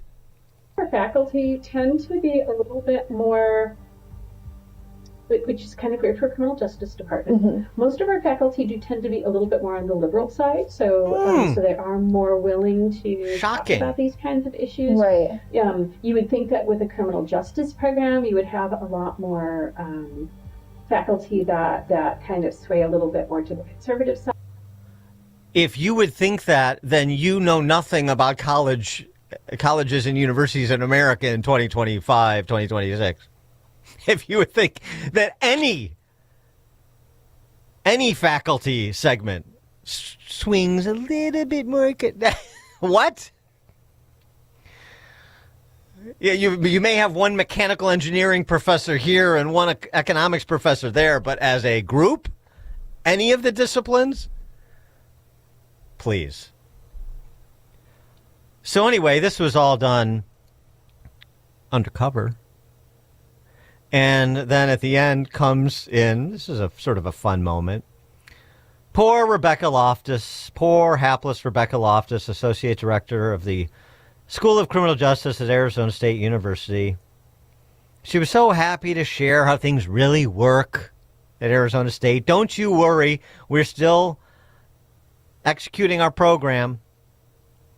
And then Adam Gillette, who is the president of Accuracy in Media, comes in with the tablet, replaying the video of the things Rebecca Loftus just said, and this is how that goes. You were explaining to our investigator that you're discontinuing things how they were done previously, maybe just changing some of the names, nothing more. You don't call it the diversity office, you change the names. Is that true? I have no idea. You'll have to talk to her. I have no idea what you're talking about. I have no idea what I was talking about. I know nothing. You'll have to talk to the senior associate director assistant to the Gruppenführer at the Office School of Criminal Justice at Arizona. Beautiful. But that's what it takes. Like I said, with respect to these layers of transfer payment scams that are going on at the state level across the country, being unearthed by independent journalists. The great news is it's spawning more independent journalists. Good for them. Where would we be without them? And by the way, the persistence of DEI, we let it go, as I've said many times. We let this have like free run for the better part of 20 years in the culture writ large, at least 50 years on the college campus. And you think a Supreme Court decision and a couple executive orders are going to magically eliminate it? It's always in the implementation. It's always in the implementation. The fight persists. And these institutions are still dominated by the same people. So you think that what was the philosophy that defined them, that they cling to, will be so easily discarded because somebody they don't like who happens to be the president tells them to discard it? No. You're going to have to punish it out of them. Persuade some, hopefully, and punish others. And by that I mean things like attaching financial consequences, which is wholly legitimate and legal. Maybe doing some undercover journalistic work, which is wholly legitimate and legal. But it's not just there. Of course, it persists in the arts. It persists in corporate America. I just got a text from 847. The new DEI at my company is called DIB, Diversity, Inclusion, and Belonging. I hate to see the equity be lost there. You can always add to the acronym, but you shouldn't subtract. You know, we win through addition. Isn't that one of the throw pillow phrases of the DEI crowd? Anyway, it persists. And you need people to step up when it persists on them. Like this dude.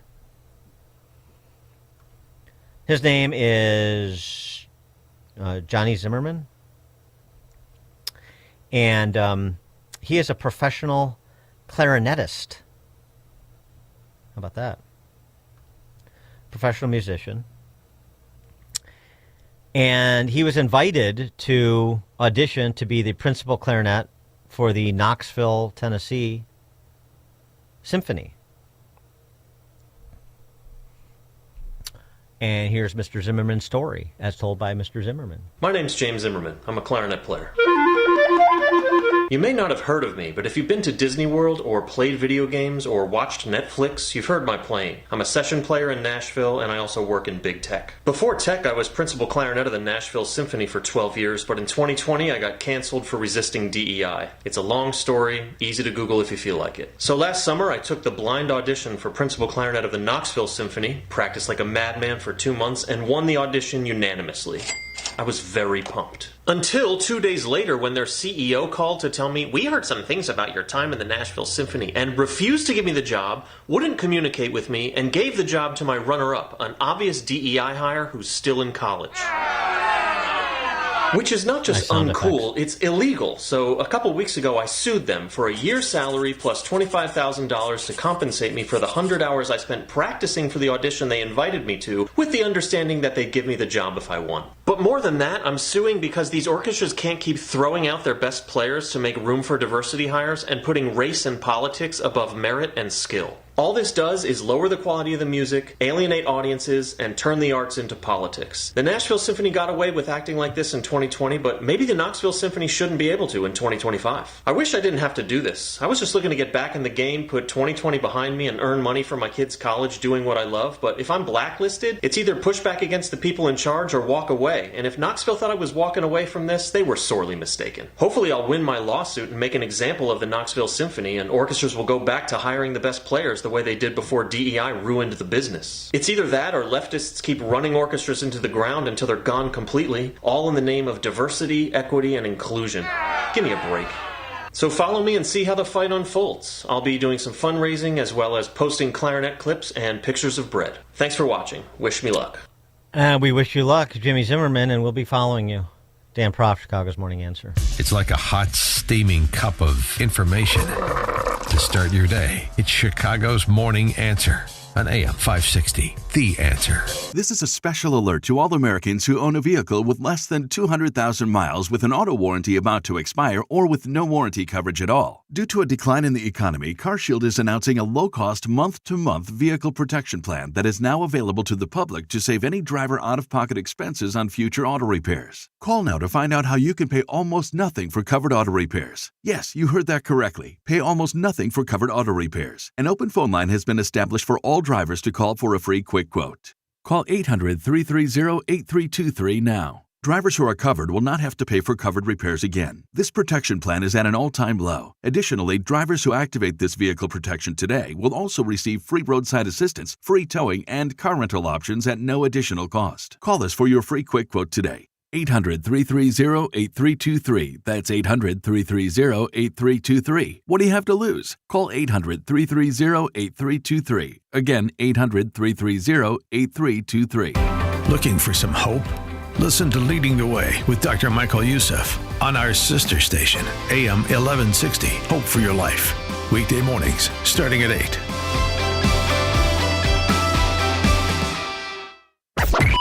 AM 560, The Answer.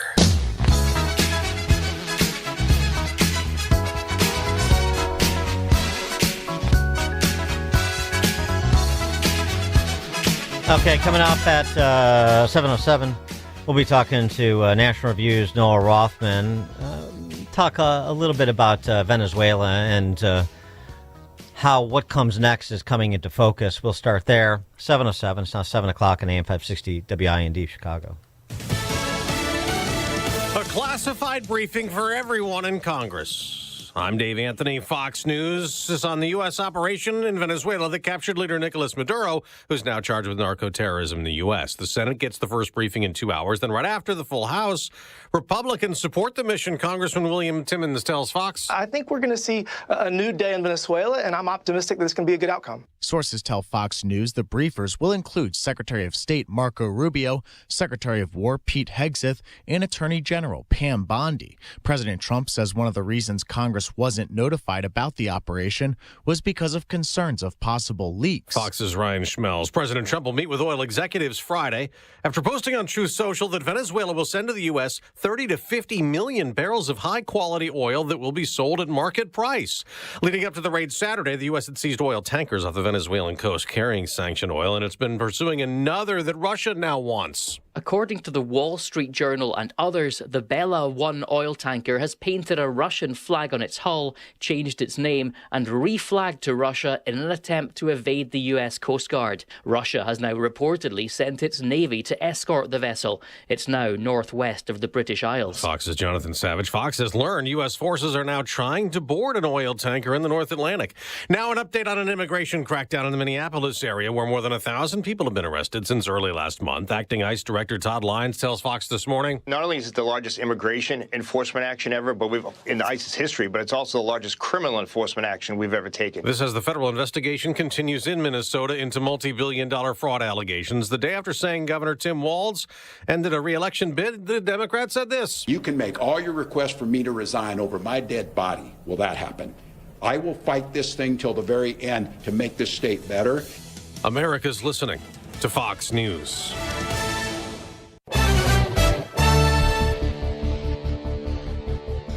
Good morning. It is 37 degrees here in Chicago on AM 560, The Answer. I'm Stace Keene in the AM 560 newsroom. Republican gubernatorial candidate Ted Dabrowski is calling for a forensic audit of state spending on human services. Jim Talamonte reports. Dabrowski held a news conference in Chicago Tuesday in the wake of fraud allegations involving child care funding in Minnesota. Dabrowski said in Illinois, state appropriations of state and federal child care service funds increased 299% from 2019 to 2026. Is that fair? It might be good to somebody who's getting the money, right?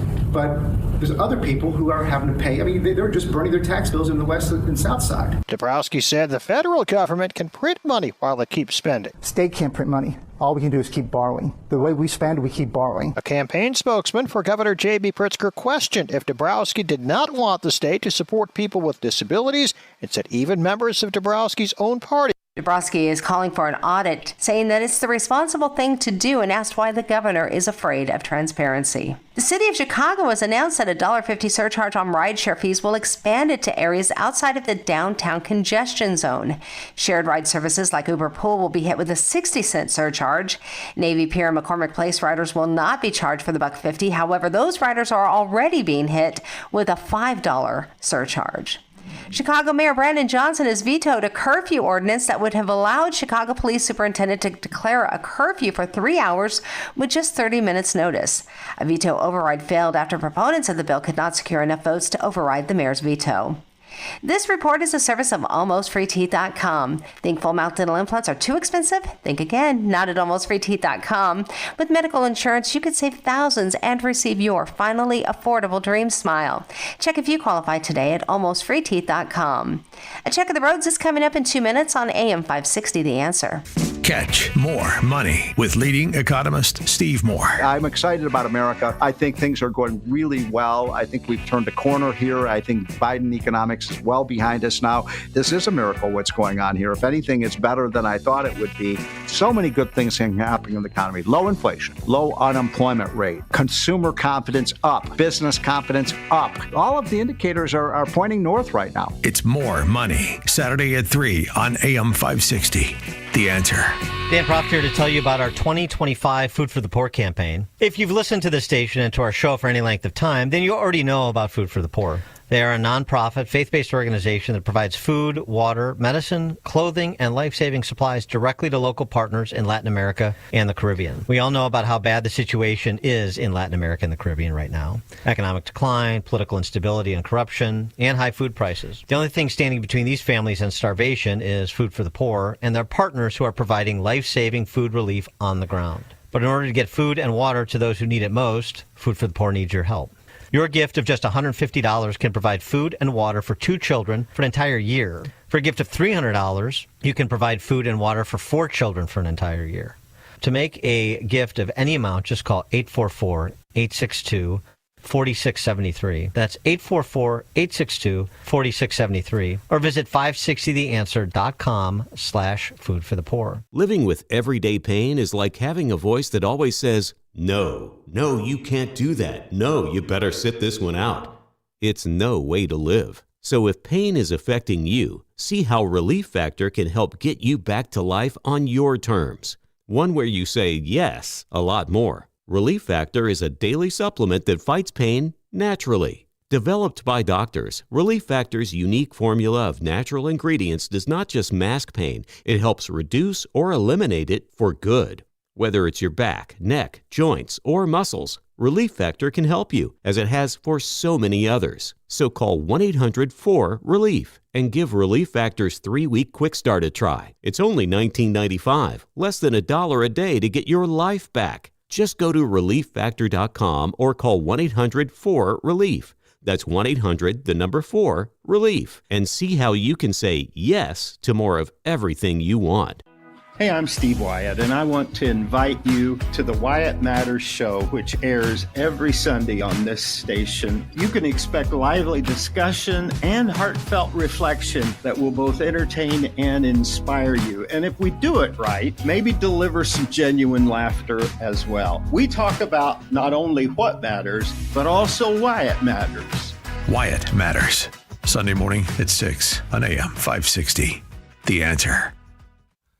Salem News Channel, your go-to source for news and conservative opinion. We reveal how politics hits home, how your family, your freedoms, your way of life are debated, challenged, even regulated. Every day we cut through the noise, pitting nonsense against common sense. On every screen, in every home, Salem News Channel is across America.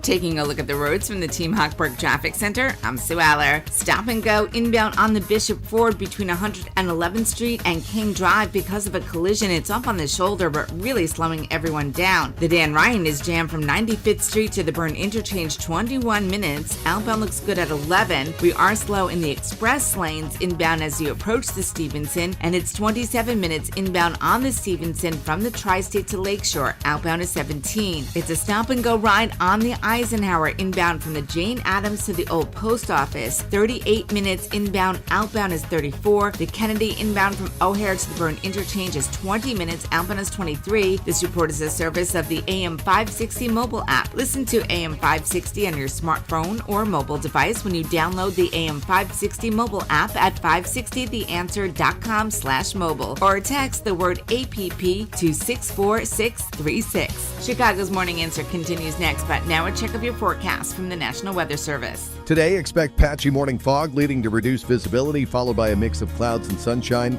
The high will reach 44. Tonight, clouds will be on the rise with a low of 39. Tomorrow, anticipate overcast skies with intermittent rain in the afternoon and a high temperature of 53. I'm meteorologist Jason Caterina on AM 560, The Answer.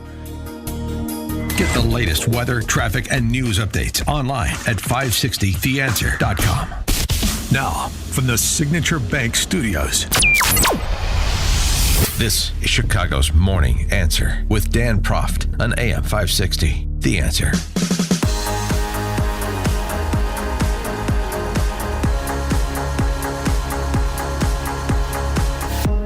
Top of the morning, Dan Proft here. Interesting perspective posted on X from Jeff Kazin. He's the former head of trading for Cargill for Venezuela in that region. He posted this: my Venezuelan experience as head of trading in the region for Cargill. Cargill was and is the leading producer of critical staple ingredients such as flour, pasta, vegetable oil, and rice in Venezuela. I'm not saying I agree with grabbing the dictator, but I did have a front row seat to see the damage a kleptocracy did to innocent people. The warmth of collectivism in detail. Here it is. The government took over our Minute Rice facility at gunpoint because we were gouging the nation's poor, so they said. The government was never able to run the plant. It never ran again, in fact. It returned years later with no equipment inside. Number two, there are thousands of generals in the Army. They are each given a slice of the economy to loot. The large number of generals made it difficult to organize a coup against the regime. Well, that's an interesting insight, right? Diffuse the opposition and, of course, pay them off by any sort of mafia organization, have them running their own racket and feeding up a little bit, but give them their little fiefdom and keep them content. When they serve as effectively a gatekeeper. Number three, the government opened grocery stores and sold staples below the cost we sold them to the government.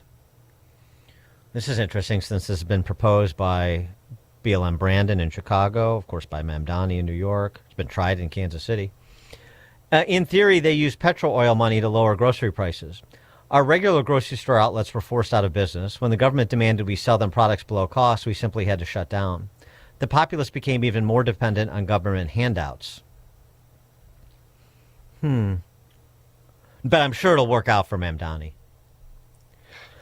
Number four, dollars. We needed dollars to buy raw materials like wheat from places like U.S. and Canada. The government would periodically allocate us some dollars that could only be spent for raw materials and freight. Eventually, only the local companies that can and would pay bribes got dollar allocations. We had several facilities closed for lack of raw material. Number five, observations. My employees liked working for Cargill. The office was an armed compound with access to a gym, high-speed internet, global communications, weekly box of basic staples. Cargill provided a safe and secure environment, if only for the working hours. Employees became very close to others inside the apartment building. Going out on the street with a desperate population was not advisable. I needed wood pallets for feed. We tried to export wood pallets to swap for grain. We refused to pay the bribes it would take to export the pallets. Number eight, I once tried to set up a closed-loop wheat planting to flour mill supply chain. First, they came and stole all the seed for food. When we tried to ship in seaweed in containers via U.S. donors, there was no way to get it out of the port without it being stolen. Livestock. Our feed business completely collapsed. Even if you could raise a pig, you couldn't defend it from being stolen. People with guns were hungry. Employees. In the end, my highly skilled team, alone with other highly educated people, chose to leave. Cargill often found jobs for them in other Latin countries. The regime was more than happy to see the well-educated leave the country. Setting these employees up with high-quality, stable jobs after fleeing remains one of the best things I ever did in my career. No one remembers millions in trading earnings. This is a short list. In my opinion, the first money spent needs to happen now, and it needs to be food. The U.S. is already on the clock. The current regime does not care if it starves the population. The orgy of theft will accelerate if they believe their days are numbered. Venezuela should be an outstanding customer for U.S.-grown ag products: rice, bread, wheat, vegetable oil, etc. Feed the people first. Jeff Kazin, former head of trading at Cargill. Well, let's begin there with just a little comment on this teachable moment to so many of America's denizens, these days, as evidenced by, for example, as I referenced, who occupies mayor's offices in big city America. Noah Rothman, senior writer at National Review and author of the forthcoming Blood and Progress, A Century of Left-Wing Violence in America. And that century opens another chapter this year already, J.D. Vance's house. Noah Rothman, thanks for joining us. Appreciate it. My pleasure, Dan. How you doing?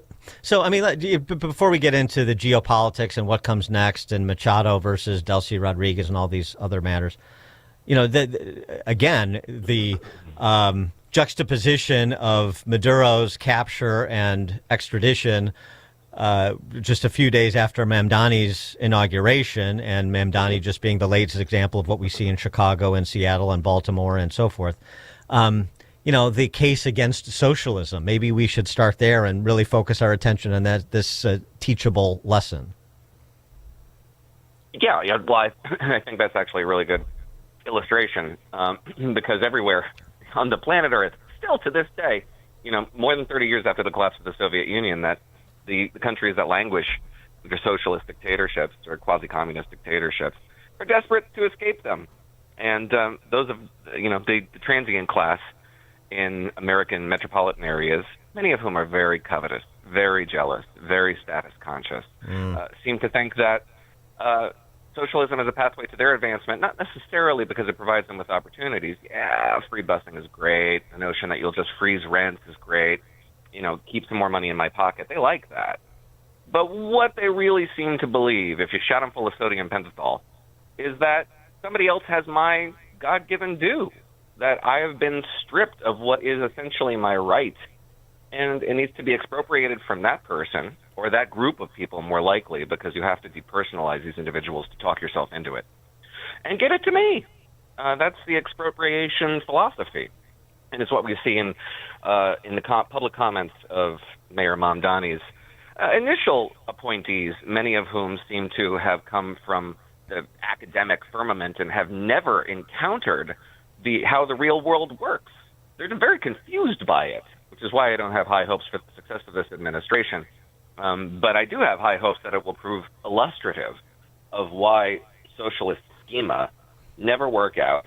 And, you know, sometimes we need a reminder. Apparently, every 30 years or so, you need a reminder of why collectivism, the word he used, which is, you know, not to digress, which is such a reveal, such a tell. Oh. It's not like he lacks euphemisms for communitarianism, right. Like schmaltzy, like we all get together and we're all working together. Community, yeah, right. Mm-hmm. Yeah, that sort of thing. No, collectivism is kommunalka, it's gulags, it's purges, it's collectivized farming and the famines that associate. Like, people who understand what that word means are very triggered by it for good reason. But he wanted them to be. He wants to rehabilitate this philosophy. Good luck to you. We're going to get a good eyeful of what it really looks like. Yeah, no, he can take the mask off now. He doesn't need to make kitschy TikTok videos. He's in. So let's do it. Mm-hmm. Let's get right to it. And he seems to be doing that. I do like the idea of shooting them all up with sodium pentothal, though. If we could get around some of the constitutional issues, I'm interested to listen. Yeah, voluntarily, of course, voluntarily. Yes, of course, voluntarily. So now going to Venezuela and where things stand in terms of the big what comes next question, and some of the confusion around why the Trump administration would go with Delcy Rodriguez rather than, I mean, there's a little bit of confusion here too, and this may be part of the explanation. I mean, the guy who had the election stolen from him in 2024, Edmundo Gonzalez, has called himself the commander-in-chief already. Maria Machado apparently is coming back at some point. There's a big belief that if her name was on the ballot and whenever the next election would be, that she would win in a landslide.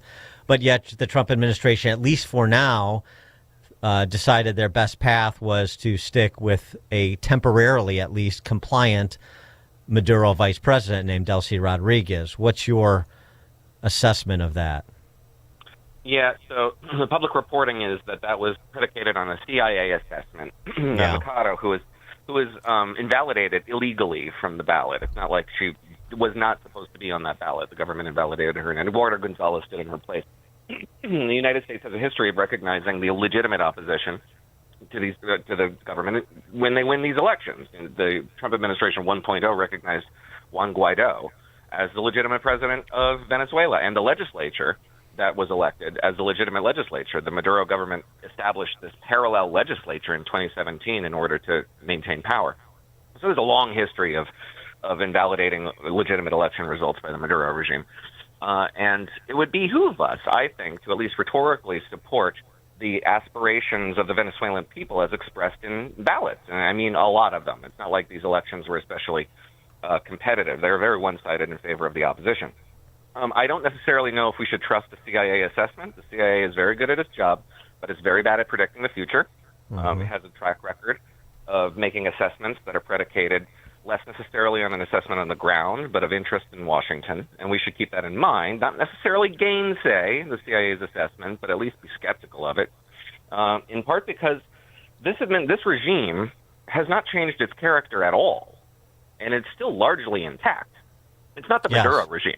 It's the Hugo Chavez regime, which was established in 1999, and Maduro simply was bequeathed by virtue of his position at the time and place of Hugo Chavez's death. It was an accident.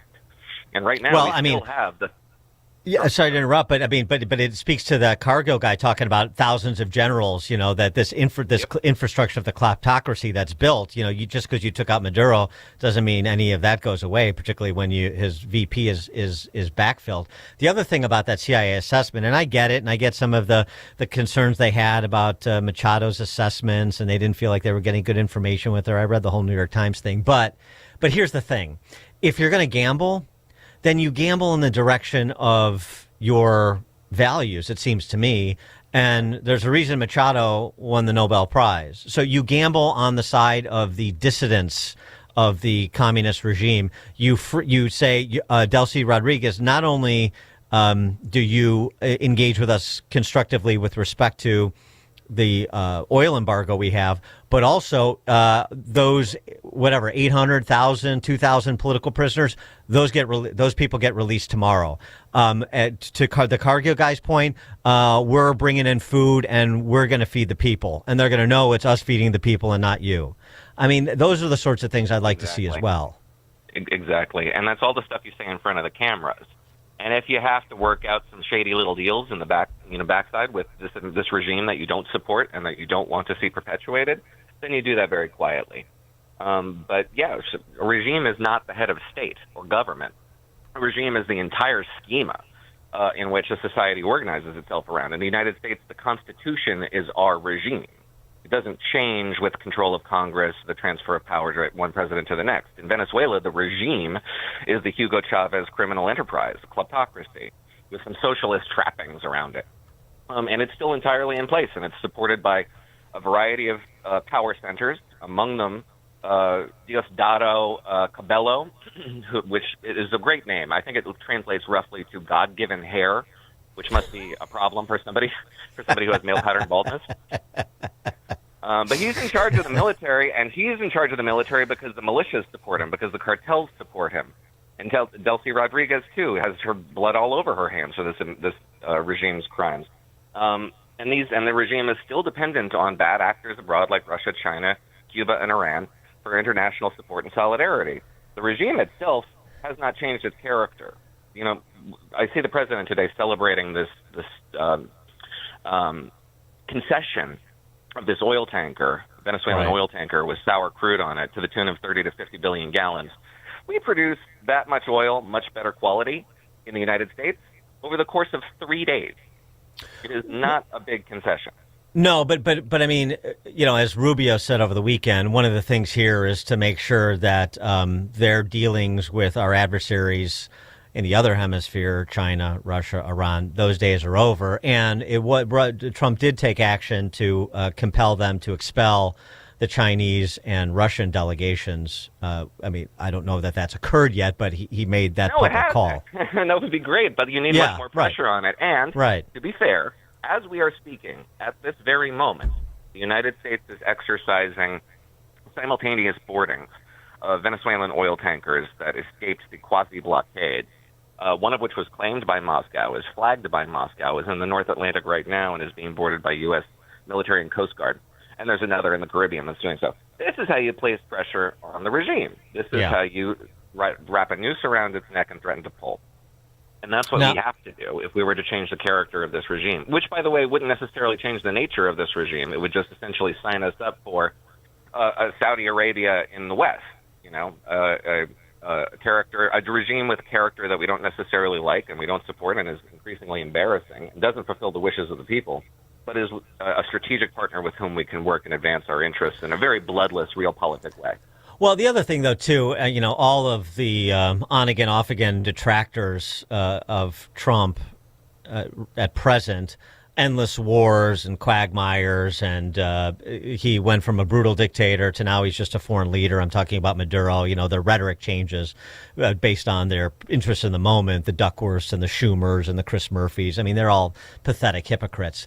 But the other piece of this, too, that's unfair coming from the D.C. press corps, too, speaking of hypocrisy, is the idea because they made this sort of Machiavellian decision, I suppose they would argue, for right now with Delcy Rodriguez, doesn't mean there's some open-ended, even medium-term commitment to her. This is sort of very transactional at this moment, and that transaction, the nature of that transaction, could change in a hurry. I get it, but why do you have to say that in public? You don't. Yeah. You really don't. I mean, that's the sort of calculation that you can make in private, and you can even leak on background to reporters and try to explain what you're doing. I mean, that's typically how administrations would behave. It's not something that you have to say in public because it does diminish a values-based foreign policy. And I know there's a lot of hemming and hawing over that. Values are of no use to us. That's simply ignorant. I'm sorry. That's an expression of somebody who doesn't understand how foreign international relations work. The United States has an alliance structure that is very cheap to maintain. You know why? Because it's not predicated on coercion. Our adversaries, to the extent that they have reliable alliances, are predicated on very costly arrangements that involve coercion, the dispatch of troops, loan terms that are very favorable, but when you call them in, you have to enforce them in ways that are kind of mafia-esque. And that costs money. All of it costs a lot of money. It makes the cost of doing business just a little bit more hard. Yeah, That's we don't want to. We don't. Fighting for ourselves. We don't want like trash.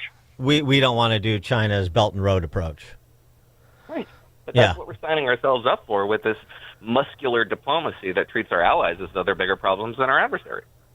What about, before I let you go, some of the other pronouncements Trump has made about, Gustavo Petro better watch his ass, and we got to do something about Mexico because it's controlled by the cartels, not President Sheinbaum, which, I mean, I think is an accurate statement, but the we got to do something is a bit vague and potentially concerning.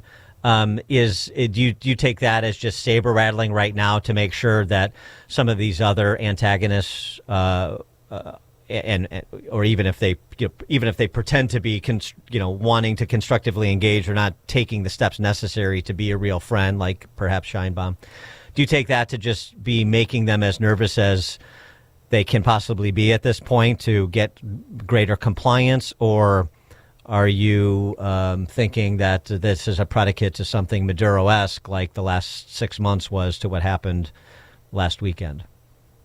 Well, Maduro-esque is a high bar. I don't think that sort of scenario is on the table, in part because the Sheinbaum is not, has not been indicted by a grand jury in the United States.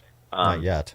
However, but yeah, right now it's saber rattling, I would say, sure, but you can't rule anything out. It would be a failure of imagination to rule anything out. This administration, this president, campaigned in 2024 on the prospect of mounting kinetic strikes on drug cartels inside Moscow. He has a predicate to do just that, and I certainly wouldn't rule it out.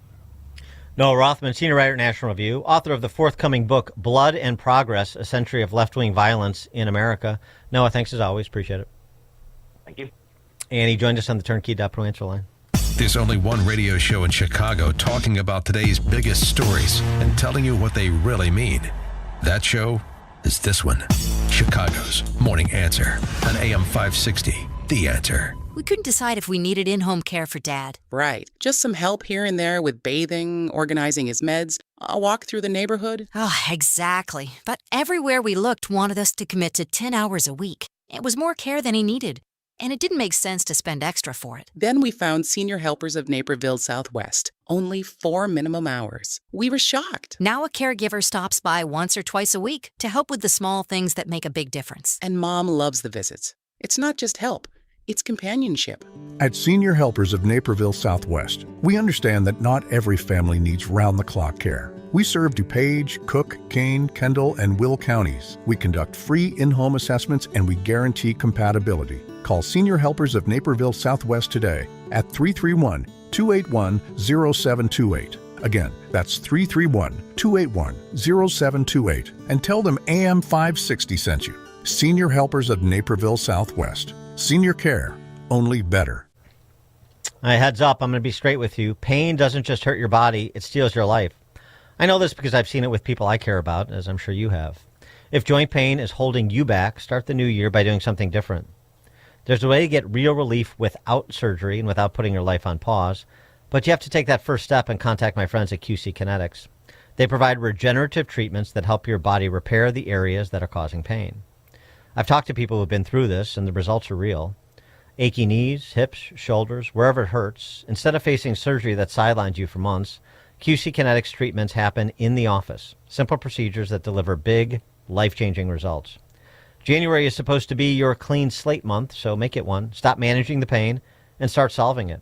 Call now to learn more and tell them Dan Prof sent you. When you do call, 312-827-6261. 312-827-6261. Again, QC Kinetics, call them at 312-827-6261.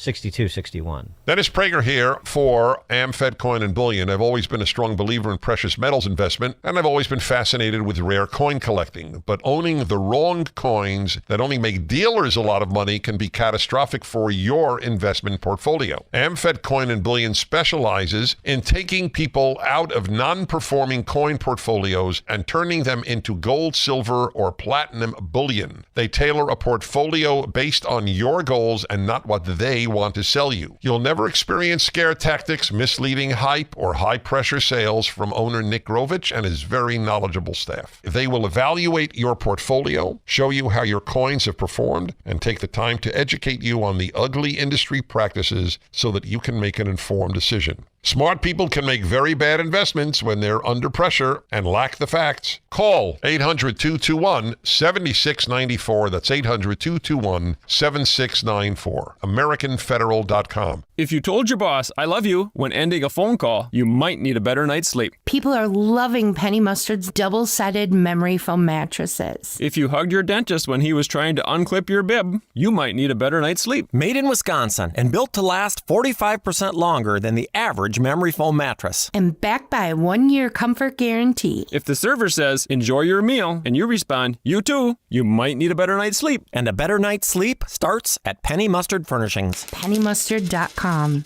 Don't risk losing the news, sports, and weather that AM radio delivers. When cell and internet service fail, AM is your lifeline. With time running out, your voice matters. Text AM to 39179 and tell Congress vote yes on the AM Radio for Every Vehicle Act to keep AM radio in cars. Message and data rates may apply. You may receive up to 4 messages a month, and you may text STOP to stop. This message furnished by the National Association of Broadcasters. AM 560, The Answer. Top of the morning, Dan Proft here, coming up at 7:37, our 2026 inaugural interview with our friend Steve Moore. Economist Steve Moore joins us to talk about Zoran, the commie economics in New York, as well as the increasingly national welfare scams being run in part by people that were invited to reside in this country illegally. And what else the Trump administration may have up their sleeve to address this. That's at 7:37. Now we check the headlines. Good morning. It is 36 degrees here in Chicago on AM 560 The Answer. I'm Stace Keene in the AM 560 newsroom. The Trump administration has announced plans to stop billions of dollars in funding for social services in 5 states led by Democrats following allegations of fraud. Affected programs include the Temporary Relief for Needy Families, also known as TANF, and the Child Care Development Fund. Officials with the Illinois Department of Human Services say they have not yet received word about any shutdowns of programs or services. Chicago Mayor Brandon Johnson has vetoed a curfew ordinance that would have allowed Chicago Police Superintendent to declare a curfew for 3 hours with just 30 minutes notice. Veto override failed after proponents of the bill could not secure enough votes to override the mayor's veto.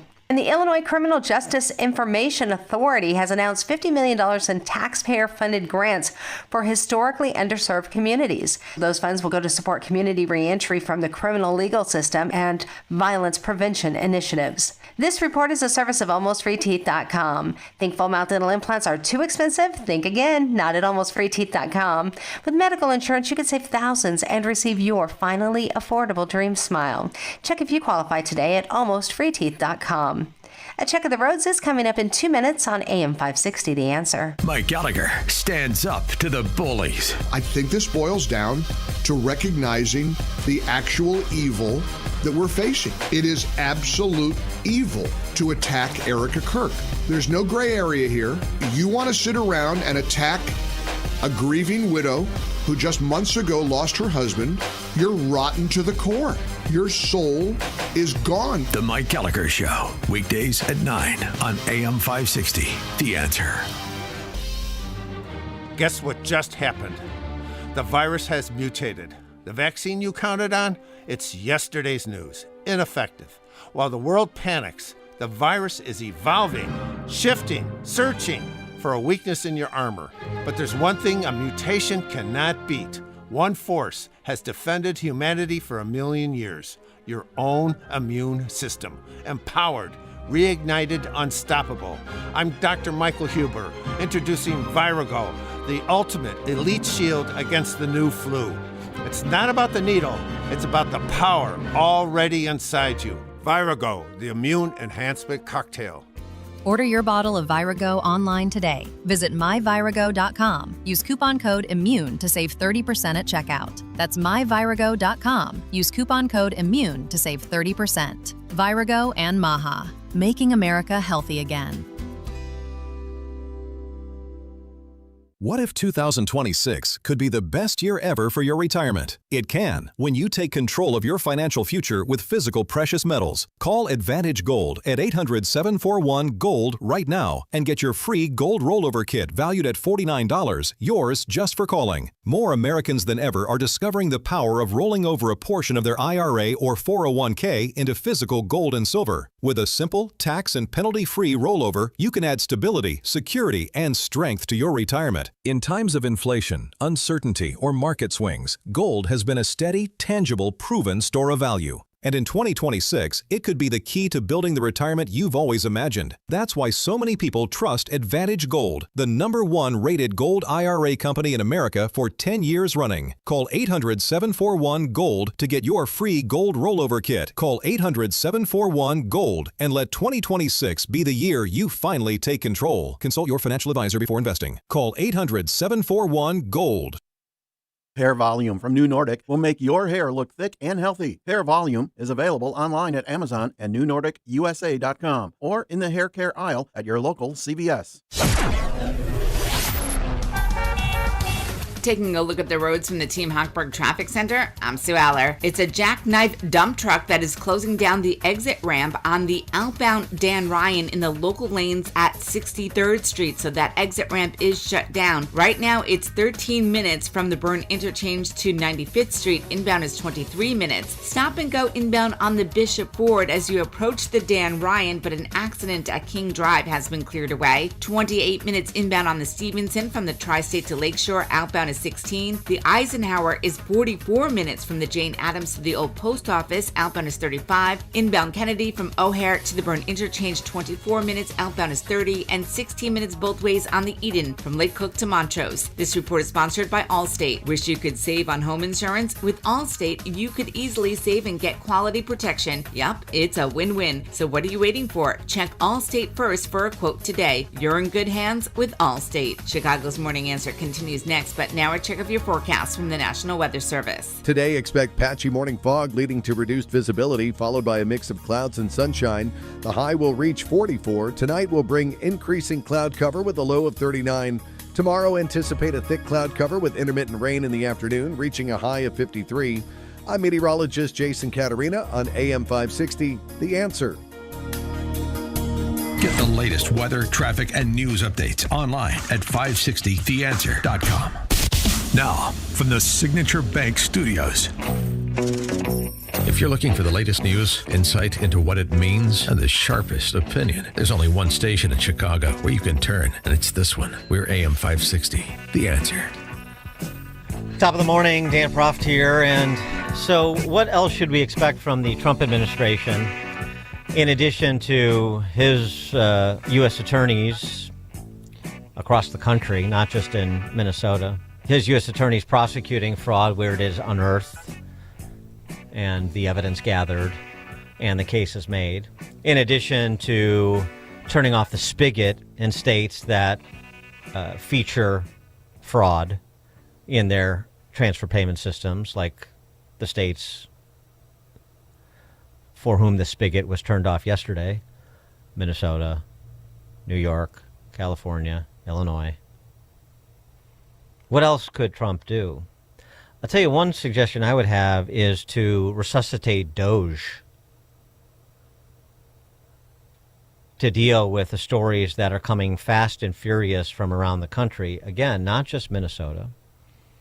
You also have clusters of seemingly fraudulent daycare centers in places like Seattle, Washington. This another independent journalist who goes under the handle the Unquirer on Somali daycare businesses in Seattle that are of dubious legality. We got rain.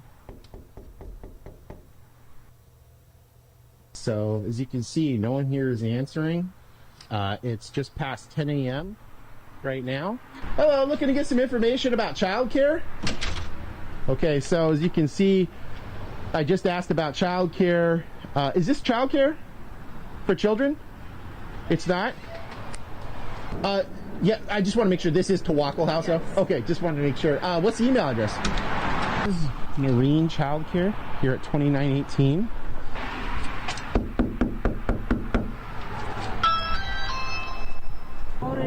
Okay, how come I can't receive childcare here? Okay, face covering required.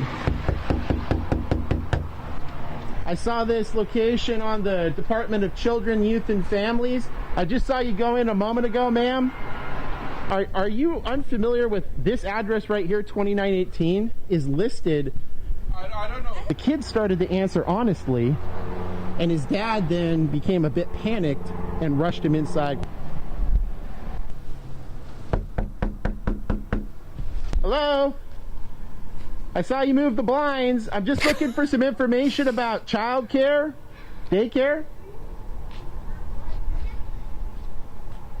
Looking for information about childcare, please. So the person just moved the blinds over there. There's absolutely someone here. This business is open right now, according to the DCYF website. Mm-hmm. And in all of this, which takes a site visit and the accessing of public records to see spend, and when the dots don't connect, because, for example, that story we played you out of Dublin, Ohio earlier in the show, you show up to a one-room office that's supposed to be a education resource center, and it's empty, and it's locked, and there's a camera outside, and it received $42 million in taxpayer funds. You say, well, golly gee, that doesn't seem to square. But as we talked with an attorney yesterday about the situation in Minnesota, all of this is drop ship the money to whoever presents as that they qualify. And in many cases, basically, it's easy to represent. Clearly, there is not rigorous fact-checking, background checking on the claims that are being made by applicants.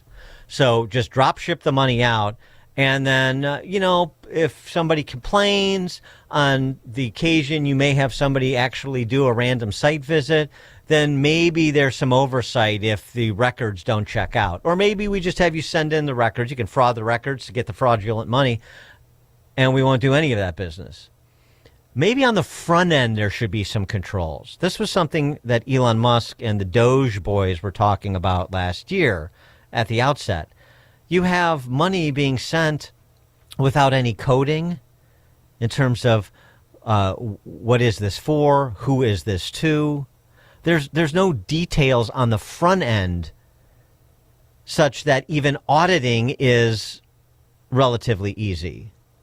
So it seems to me that this could be a job for Doge to say, we need this sort of personnel on the front end. We need these sorts of financial systems and protocols in place on the front end so we can avoid trying to have to claw back, $9 to $19 billion in Minnesota and tens of billions of dollars more just at present around the country that we're sort of back of the envelope figuring out based on random independent journalists. That's not a way to run a government and social service programs that are supposed to help people that are actually in need, is it? Well, maybe our friend Steve Moore can help us run this up the flagpole in D.C. Stephen Moore, of course, economist, Unleash Prosperity. Also the author of The Trump Economic Miracle and the Plan to Unleash Prosperity. Again, Steve, thanks for joining us. Happy New Year. Hey, Dan, good morning. By the way, go Bears. Can we please beat the Packers? Can we please beat the Packers? All right, we'll send your prayers up. Look, I listened what about the to what you response? just said.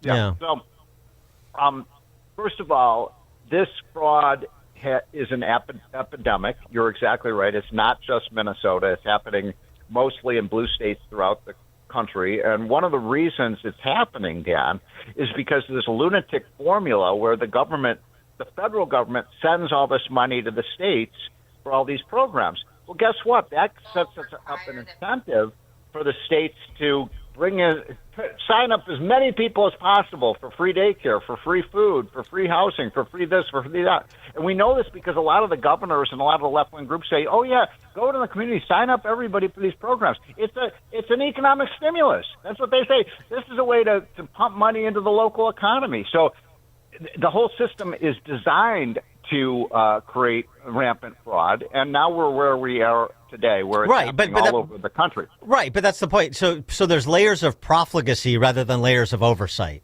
and the federal government as the backstop can maybe start to institute. If we can't get it from the bottom up in fraud states, then maybe we can get it from the top down out of D.C. Now, one thing that has to happen immediately is that we need to go into the governor's office in Minnesota and take Tim Walz out in handcuffs. I'm serious. This guy has facilitated a fraud of huge dimension against federal taxpayers, all the people listening to the show, and he won't even resign from. He's indignant. Why should I have to resign from office? No, he's not running for re-election, but we need to get very, very tough with these criminals, and he's a criminal, and he allowed it to happen. And it's happening throughout the country, and we could save hundreds of billions of dollars if the fraud were eliminated. Just in terms of speaking about potential off-ramps for the public's attention here, when we do have their focus right now on transfer payment fraud, which is a nice thing to try to get, the pressure to address these things and hold people accountable. But one of the off-ramps in terms of diverting people's attention is the same discussion we were having towards the end of last year, of course, which is Obamacare. And give us your handle on where that stands in the prospect of another, temporary furlough of non-essential workers. Well, before I answer that, I want to say one other thing about the fraud. we have these. You just played a tape from some of these independent investigators who are the ones who uncovered this fraud. The guy who started going to all of those daycare centers saying, "Well, there's no daycare center." Yeah, Nick Shirley and others. Where's CNN? Where's ABC? Where's NBC? Where's CBS? Where were the major watchdogs that we're supposed to be finding? It's amazing that one guy with a camera can go in and find tens and tens of billions of dollars of fraud when the media had no interest in covering the story whatsoever. Well, as I said before, I mean, just on that point, they try to make it about Nick Shirley, and he's a right-wing YouTuber, and Tim Wall said that in his announcement that he wasn't running again. He should win a Pulitzer. I mean, I know. God, the guy he's a hero. Well, he's also 10 years after the fact. The point is that this isn't about Nick Shirley. You had local network affiliates reporting on these sorts of questions of fraud 10 years ago in Minneapolis. You have News Nation doing current reporting. You have Nick Sorter at the Minnesota Hampton Inn that won't allow ICE agents. You have this guy that I just mentioned in Dublin, Ohio. You have a guy out there in Seattle, Washington. So I mean, it's you can't. They're trying to play the game. This is like right wing media. It's invented. The video was doctored and stuff like that. It's coming from every direction, and in Minnesota in particular, it's been coming from every direction for a decade. Exactly. But my point, I mean, I agree with you entirely. My point is, it's coming from some of these right-wing investigators because guess what? The media won't cover the story. Yes, of course. They're not interested in the story. So anyway, if you think I have steam coming in my ears, I do because I'm so angry about this. And it's been going on and on and on. And now they want to expand. So now to your question about Obamacare, there's no program that's had more fraud than Obamacare. My God, the costs continue to escalate. The insurance companies are getting rich. The hospitals are getting rich. And we have worse care today by many measures than we did 10 years ago. The costs have doubled. I mean, this is the anatomy of a failure. And, let's get Obama. Let's get Obama up in front of the Senate and explain why this program was called the Affordable Care Act. Yeah, I mean, you're right. I stipulate everything you said, but what do you think? Where do things stand on the Hill? Is the point? Is the question? Well, I'm avoiding the question. Yeah, I know. Because you know the answer to that question. The Republicans are, Republicans are probably going to cave in. Because, they don't want to see those headlines of those mean Republicans taking off, mothers and kids off of health care. I mean, that's what they do every time. And that's how we've come up with this corrupt health care system. And I'll say it again. The biggest lobbyists for expanding Obamacare subsidies are the insurance companies because the money, 70% of the money goes right into their coffers, folks. This doesn't help poor people. Don't be naive. This is about the corporate welfare state in Washington. Yeah, well, I mean, if it goes down that way, I mean, again, their calculations may be off for, they're going to try to appeal to voters they can't get by discarding voters they could and who won't come out for them in November. I don't know how that political calculus may work for a couple of Republicans like Lawler in New York, who is really becoming an annoyance, but it doesn't work for the caucus writ large. Steve? Yeah. Did we lose? No, you're right. Yeah. Can you hear me now? I'm sorry, I lost you there for a second. But this is a big story. Americans are they want affordable health care. It's one of the reasons that people feel like there's an affordable crisis. And Republicans are just simply saying, look, if you're making 5 times the poverty rate, maybe you shouldn't be getting your health care from taxpayers. You can make up to $500,000 a year and get Obamacare taxpayer subsidies. That's the most absurd thing I've ever heard. Before we let you go, I know you're anxious to comment on this too. The U-Haul 2025 Migration Index is out. Don't keep us in suspense. Where was Illinois versus, say, a Florida or a Texas? Well, everybody's moving to Illinois right now. There's a gold rush to move to Illinois. Everybody's moving out of Miami, and they're moving out of Orlando and Tampa. I'm being facetious, of course. So, Illinois was near the bottom, but it's not as bad as New York and New Jersey. And by the way, the most amazing thing is California. In the last, since 2000, California has lost a net 4 million people. Can you believe that? I mean, domestically. Now, they have immigration coming in. But how do you screw up California, Dan? I mean, here's a state that has the most beautiful mountains, beautiful beaches, beautiful weather, beautiful women, and people are leaving in droves. I mean, and the good news is Illinois, the out-migration is not as bad as it is in California. But it is interesting, isn't it, that the highest tax states, Illinois, New York, New Jersey, California, and Connecticut, are the states that people are packing up their bags and leaving. So I'm reading this. By the way, we're not as bad as California, but we're worse than everyone other than California. So it's not much solace there. New York is going to try to take you this time because, now they've got a guy who believes in the warm embrace of collectivism because it works so well in Venezuela. Yeah. It's interesting too. So I mean, basically it's just a continuation of what's been happening for a decade. It's a move to the southeast as well as Texas and the Sun Belt, particularly Arizona, and it's a move away from California, Illinois, and the Northeast. That's basically the summation. My only point, but I want to put an asterisk on your summary because it isn't just the weather. It is of course. People do move to Florida and Arizona because the weather is nice. But if that were the case, then why would people be leaving California? They can't. Or why are people leaving Hawaii, for goodness sakes? So people leave. Right. People are leaving San Diego for San Diego for Houston. It's not because of the weather. Right? That doesn't make a lot of sense, right? So you want a prosperous state. Get rid of your high taxes in Illinois, and the property taxes, by the way, are just killing people in the Chicago area. So we've heard. Thanks for Steve Moore, economist, author of The Trump Economic Miracle and the Plan to Unleash Prosperity Again, and a diehard Bears fan, as you can hear. Steve, thanks as always. Appreciate it. You too, Dad. And he joins us on the Turnkey.Pro answer line. This is the morning show more Chicago radio listeners are choosing. This is Chicago's Morning Answer on AM 560. The Answer. If you or someone you love are getting high quotes for dental implants, visit almostfreeteeth.com today. With a medical PPO insurance plan, it's possible to save 90% off on average to be able to smile again. Check if you qualify now at almostfreeteeth.com. Streaming services, retail chains, and tech giants are all adding plus to their names. It's fairly obvious they were inspired by Hassellus Mattress. Hassellus showrooms are employee-free, plus unbeatable prices on Tempur-Pedic, plus free next-day delivery, plus 60-month interest-free financing on select Tempur-Pedic with approved credit, plus a $300 MasterCard gift card with your Tempur-Pedic mattress. Maybe we should change our name to Hassellus Plus.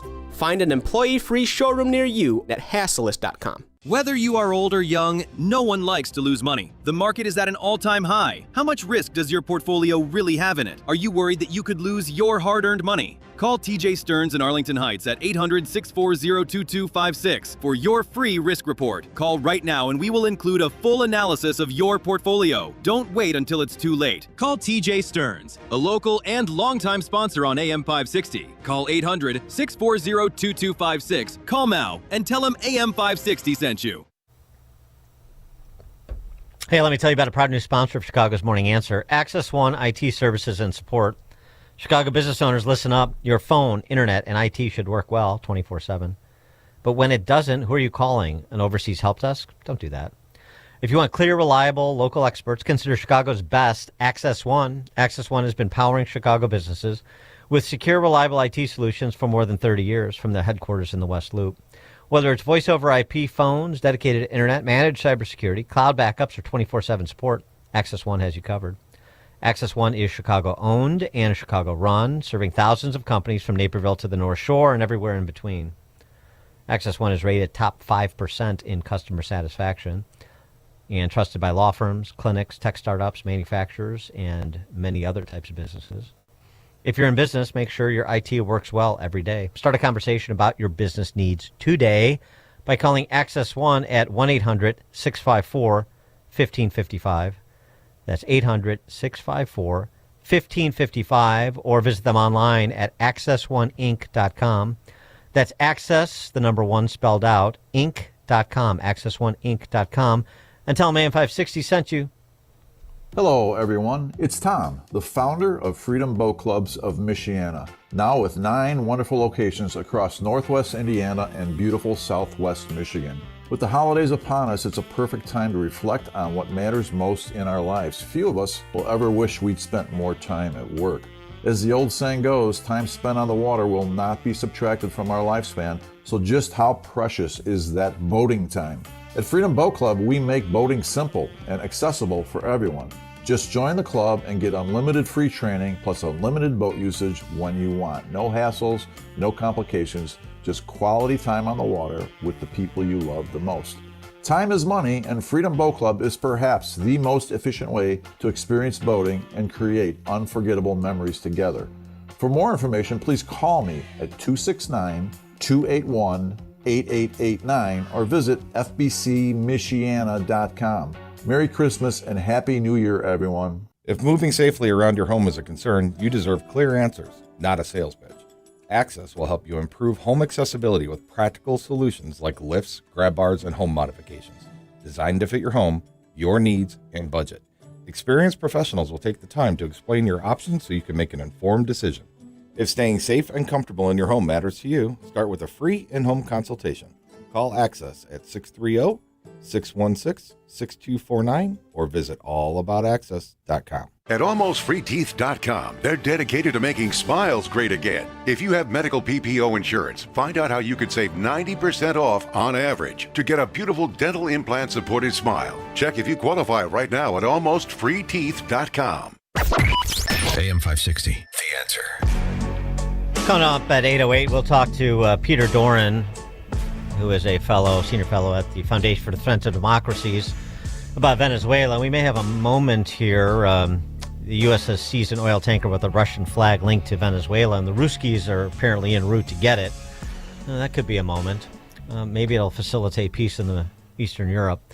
We'll talk about it all at 8:08. It's now 8 o'clock, AM 560 WND. There's a new U.S. military operation related to Venezuela.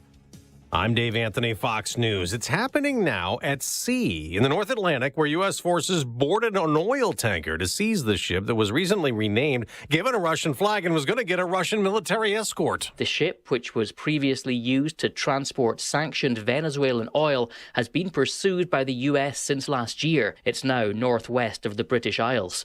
Russia says it is monitoring with concern the situation around the tanker. Fox's Jonathan Savage. The U.S. had already seized other oil tankers and blown up suspected drug trafficking boats off the Venezuelan coast, leading up to Saturday's operation capturing leader Nicolas Maduro.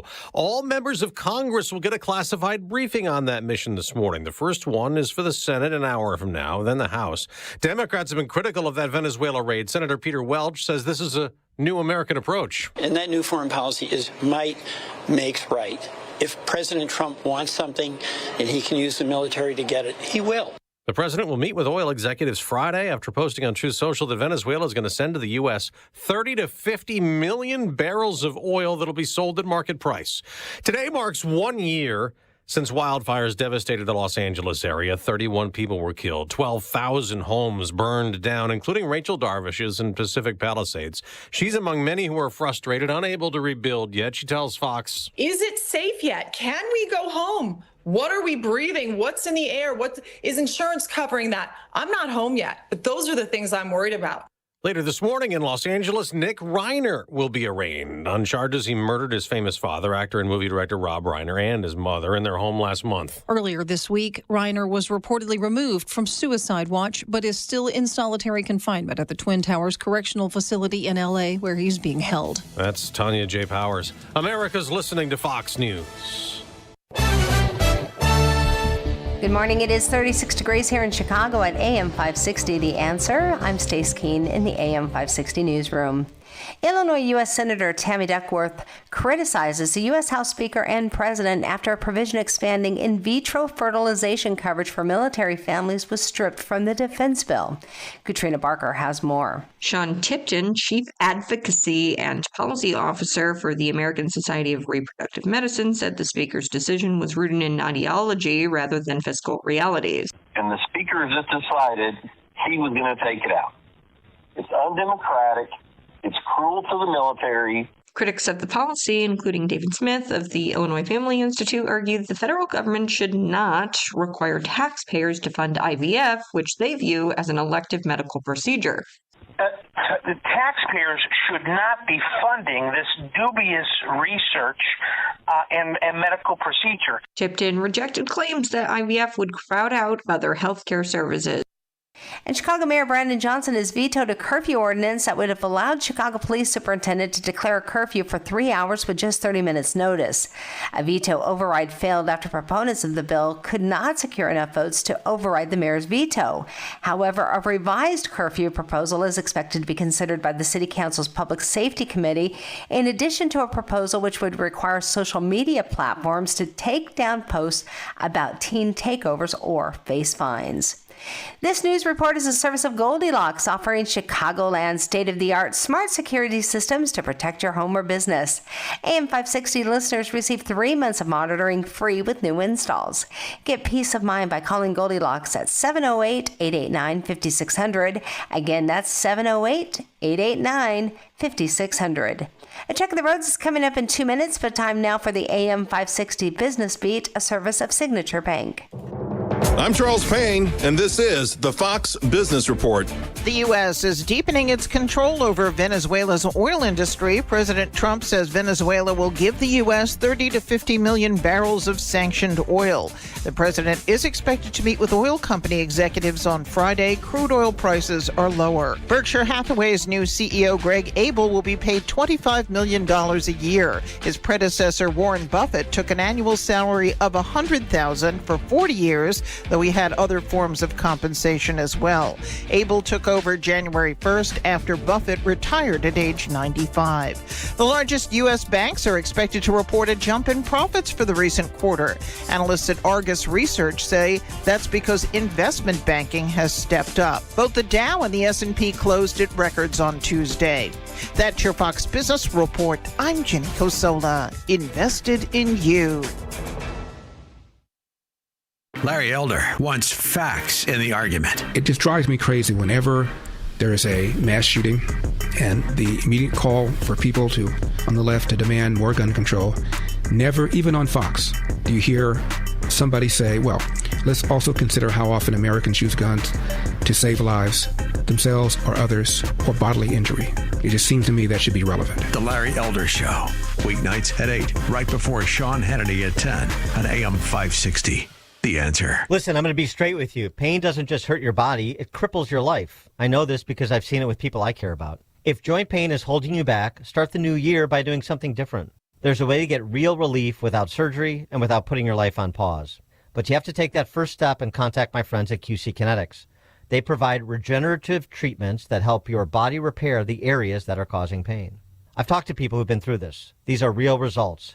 Achy knees, hips, shoulders, wherever it hurts, instead of facing surgery that sidelines you for months, QC Kinetics treatments happen in the office. Simple procedures that deliver big, life-changing results. January is supposed to be your clean slate month, so make it one. Stop managing the pain and start solving it. Call now to learn more and tell them Dan Proft, that's me, sent you when you do. The number 312-827-6261. That's 312-827-6261. Call QC Kinetics to start the year right.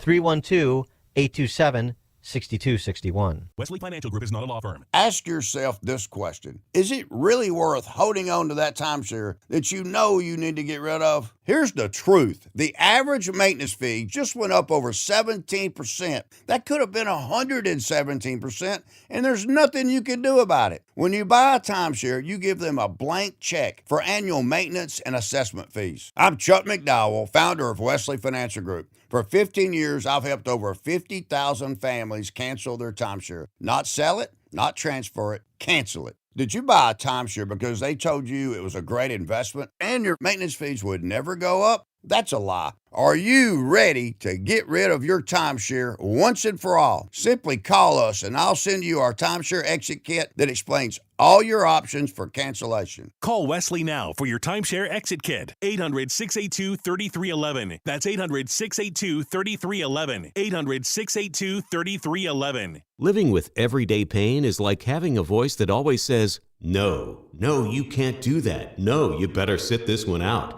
It's no way to live. So if pain is affecting you, see how Relief Factor can help get you back to life on your terms. One where you say yes a lot more. Relief Factor is a daily supplement that fights pain naturally. Developed by doctors, Relief Factor's unique formula of natural ingredients does not just mask pain, it helps reduce or eliminate it for good.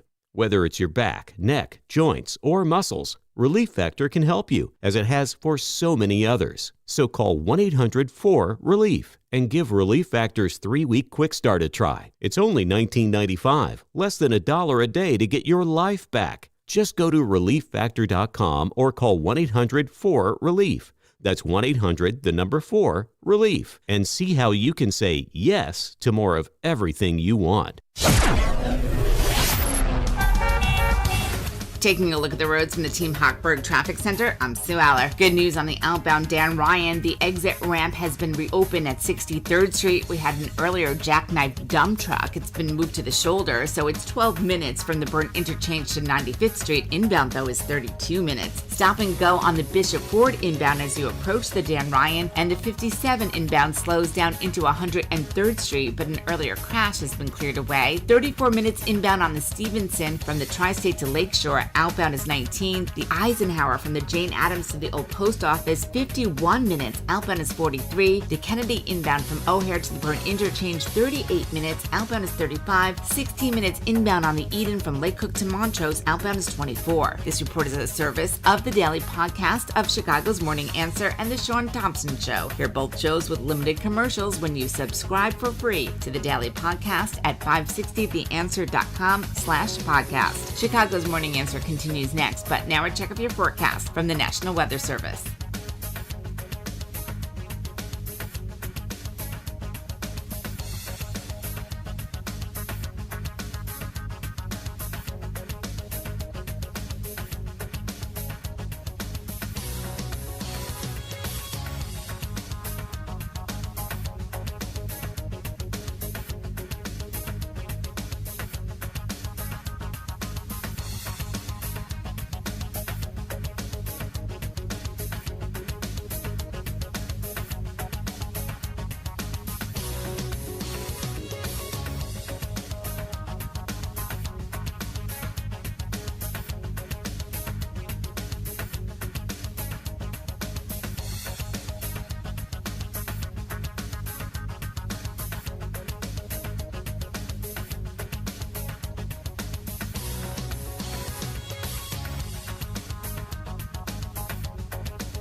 And so, President Trump... Today, expect patchy morning fog. Okay. All right, let's try that again. President Trump aboard Air Force One the other day took a range of questions about a range of countries, including Greenland. Yes, we're back talking about Greenland and the president's interest in acquiring Greenland, making it a U.S. territory, to protect our interests, our national security interests, he says, in the Arctic, vis-a-vis China and Russia. Danish government, the current possessor of Greenland, even though it operates independently, has not received this warmly. And there was some overheated concerns about an imminent military incursion. Secretary of State Rubio tried to tamp those down by suggesting the play here is to get a negotiation for a purchase. That's what he told senators behind closed doors, reportedly. This was Trump talking about Greenland and the need for the U.S. to do more than just have improved mining rights or deploy more troops to Greenland, as Denmark has seemed to indicate a willingness to discuss. He wants it. Because, do we have Trump 6? No. No. Okay. Technical workshop. All right. Well, he basically says that Denmark isn't holding up its end, and they're not making the sorts of investments that make him feel comfortable that that island won't be compromised and used as a way station for China and Russia. For more on this topic and others, please be joined by Peter Duran, Senior Fellow at the Foundation for the Defense of Democracies. Peter, thanks for joining us. Appreciate it. Thanks for having me, Dan. So on Greenland, is Trump being more aggressive than he needs to be? Can we work this out with the Danes, something short of an outright purchase, such as they have suggested? Or is the president right to push for the purchase? Right now, Dan, the play definitely looks like President Trump is in wheeler-dealer real estate mode. 3 words are the most important ones in real estate. You know this. I know this. The president knows it. Location, location, location. Greenland is ideally situated in some of the most important geographic space in the world, touching up against the Arctic. It sits aside major transportation channels. And that's not even considering the mineral wealth that Greenland potentially has. I got to tell you, Dan, I was surprised, however, to see our European allies in near meltdown mode over their fears, unfounded fears, that the United States might do to Greenland what we did to Maduro. That's certainly not in the cards, and I think there is going to be a pretty reasonable, peaceful, and financially profitable deal to be had for all sides, including the people who live there. Yeah, I mean, there was some additional saber-rattling coming from our European allies. That was that when they're not busy constricting free speech among their denizens. That was along the lines of the political military alliance would be over if there was any sort of, forcible takeover of Greenland, which is, again, not something that Trump is apparently interested to do, and that makes sense. But I mean, and nobody realistically thinks that Trump is going to do that, or even if he did, that we are going to go to war with European countries over it. But the larger point, I guess, is still that this is necessary. Is it absolutely necessary? Can we come to we can't come to an amicable arrangement that is sufficient to address the national security concerns, short of it being completely under the control of the United States? That's the question, I suppose. Well, Dan, President Trump entered into his second term like a man on a mission. It is certainly different than his first term. And so this second term has certainly been punctuated by the concept of the Monroe Doctrine. He incorporated the Donroe Doctrine, sir. Yeah, it's the Donroe Doctrine. Yes, right. Yeah, right. Correction. Yeah, but let's remember, though, it was President Monroe, our 5th president, who orchestrated and oversaw the Louisiana Purchase. So when President Trump invokes President Monroe, invokes the idea that America should be for Americans, he looks north, he looks south, and when he looks north, he sees Greenland. And there is certainly a precedent. Would you believe the United States has already tried to buy Greenland from the Danes? Back during World War II, we offered Denmark $100 million in gold. They turned us down then, and I suspect maybe the price has gone up since.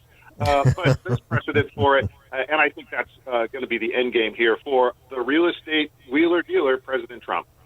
Yeah, and of course, he apparently has appointed Louisiana Governor Jeff Landry to be the special envoy over the matter of Greenland, and that's, the symmetry is beautiful, of course, since he is the governor of Louisiana, purchased by Jefferson from the French. Yeah. Yes, right. So there you go. I mean, it all comes around a couple hundred years later.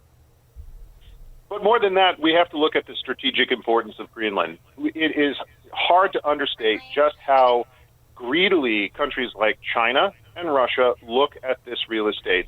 We can look at a map, but picture this. Greenland is about half the size of Europe. There's 30,000 people living there, and our wonderful ally Denmark just does not have the military capability to defend it against the likes of China or Russia. So to have the United States more actively involved to say this is a part of our wider Western Hemisphere American neighborhood under our protection formally, that's a win. And obviously, those who live there in Greenland, goodness, we've seen they want to work in the United States. And so I think if we come to terms with both the local residents and the Danish government, there's a win for everyone on the table. Lindsey Graham was jetting around with President Trump on Air Force One the other day. And after Trump answered questions about Petro in Colombia and Sheinbaum in Mexico and these narco states, including Venezuela, of course, Lindsey Graham had this to say.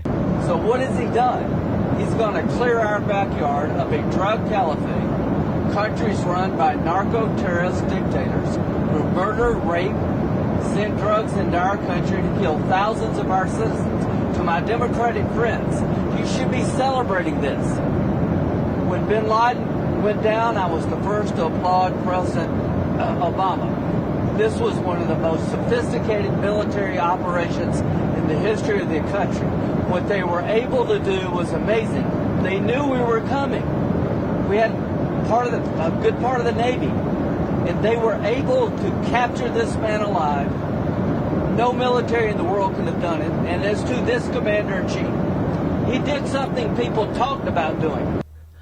Fair enough on Venezuela, but when Lindsey Graham utters the phrase, he is going to rid us of the drug caliphate in our backyard, all these narco states, that would necessarily include Mexico and Colombia. Does that concern you at all, particularly coming from Lindsey Graham, who has rarely seen a foreign intervention that he opposed?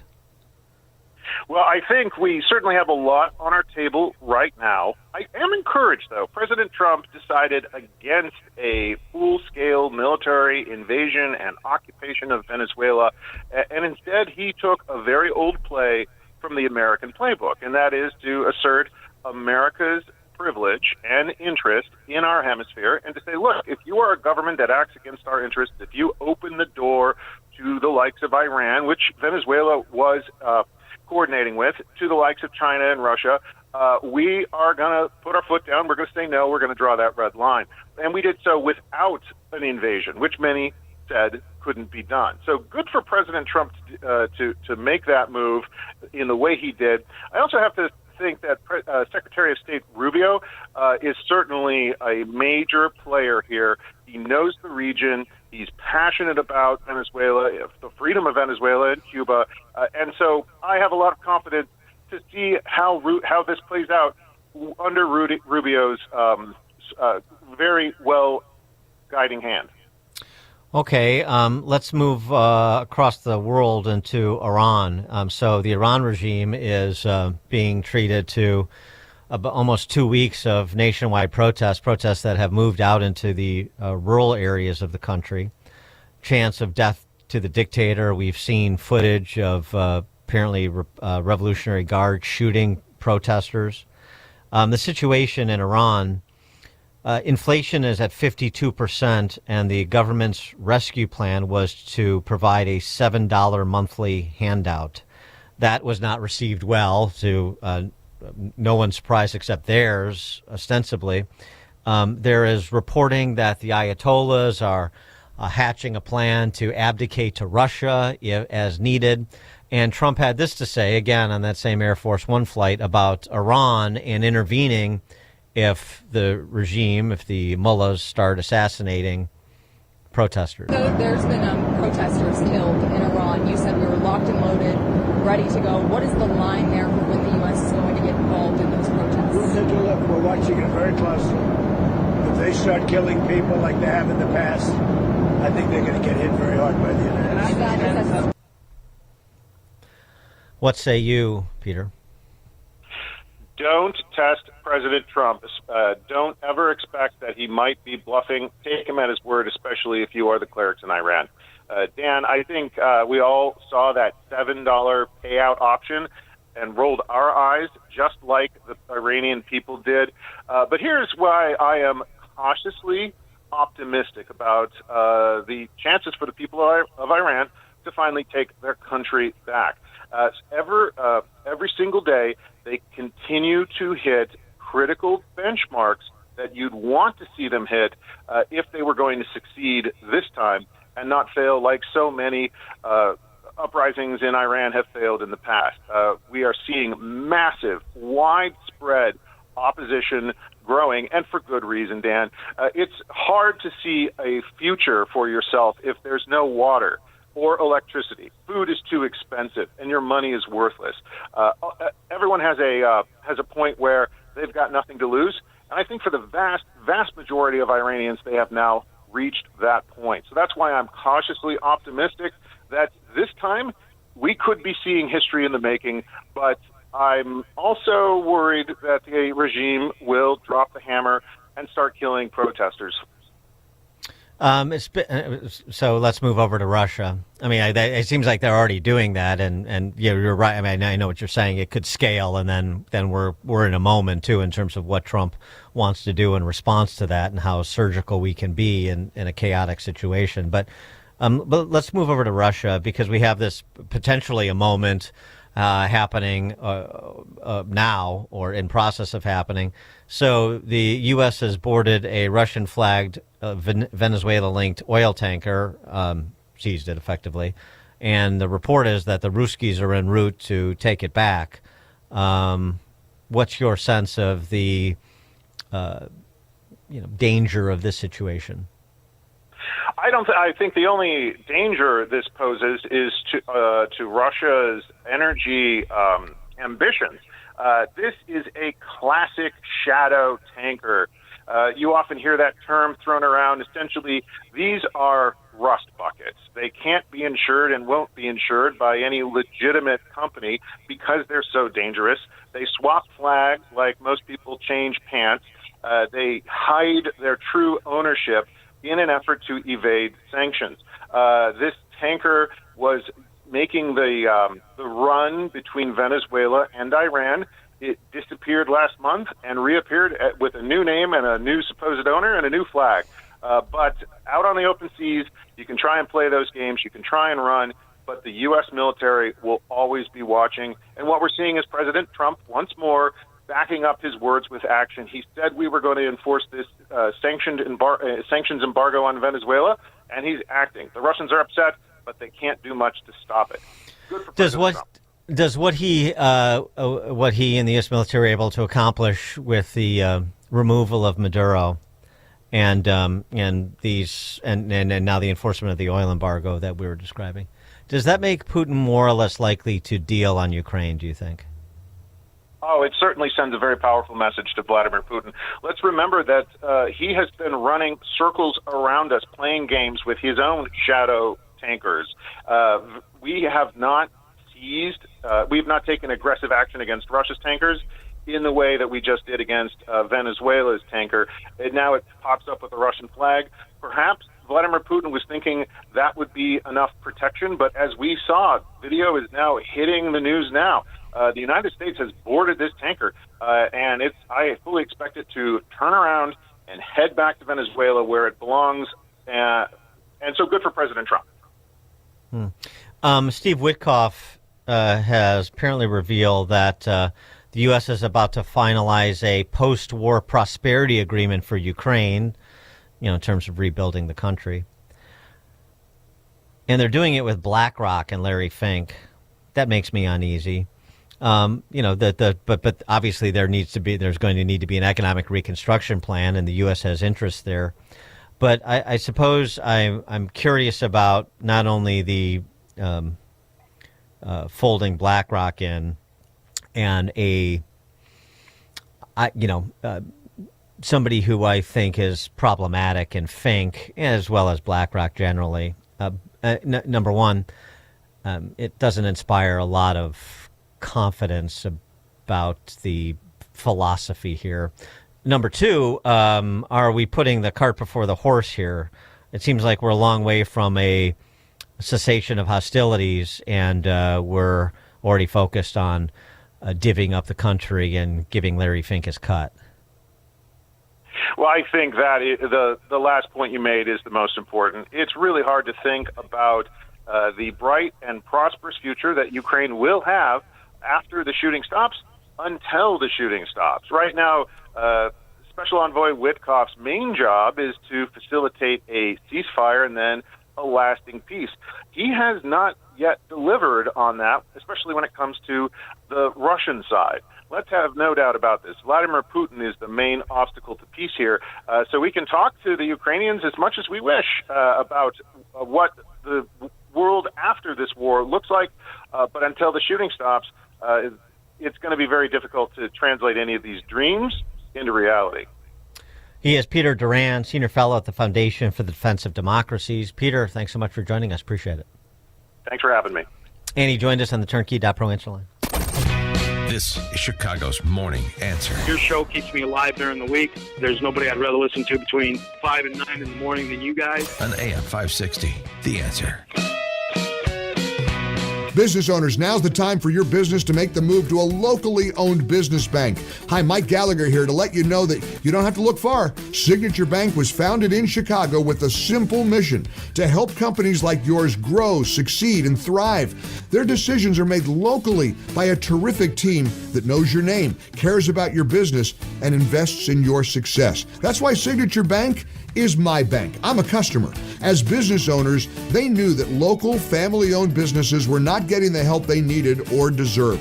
So I invite you to reach out to my friends at Signature Bank today. Write the number down. Remember this phone number, Signature Bank, 773-467-5630, and learn all about this great bank, 773-467-5630, or visit them online at signaturebank.bank. That's signaturebank.bank. Signature Bank makes commercial banking personal. Member FDIC, equal housing lender.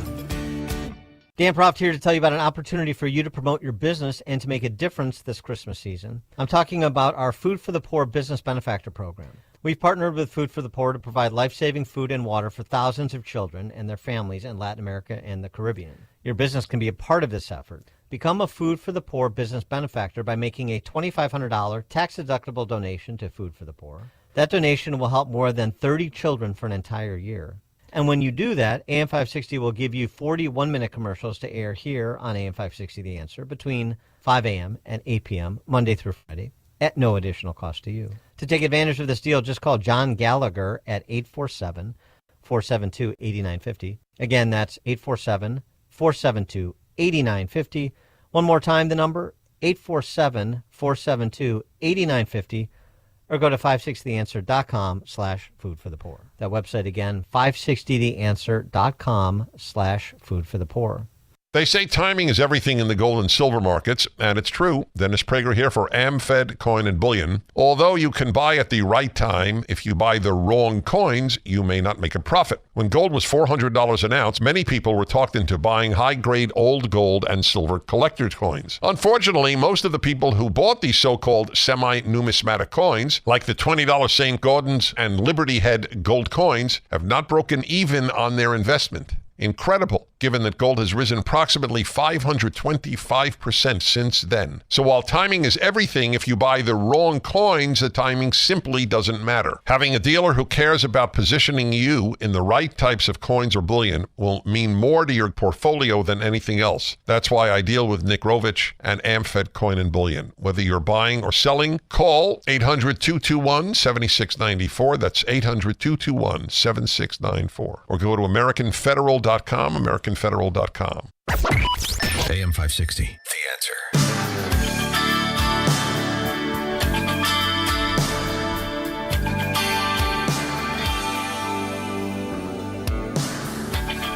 Coming up at 8:38, we'll talk to our friend Joy Pullman, executive editor at The Federalist, Federalist.com.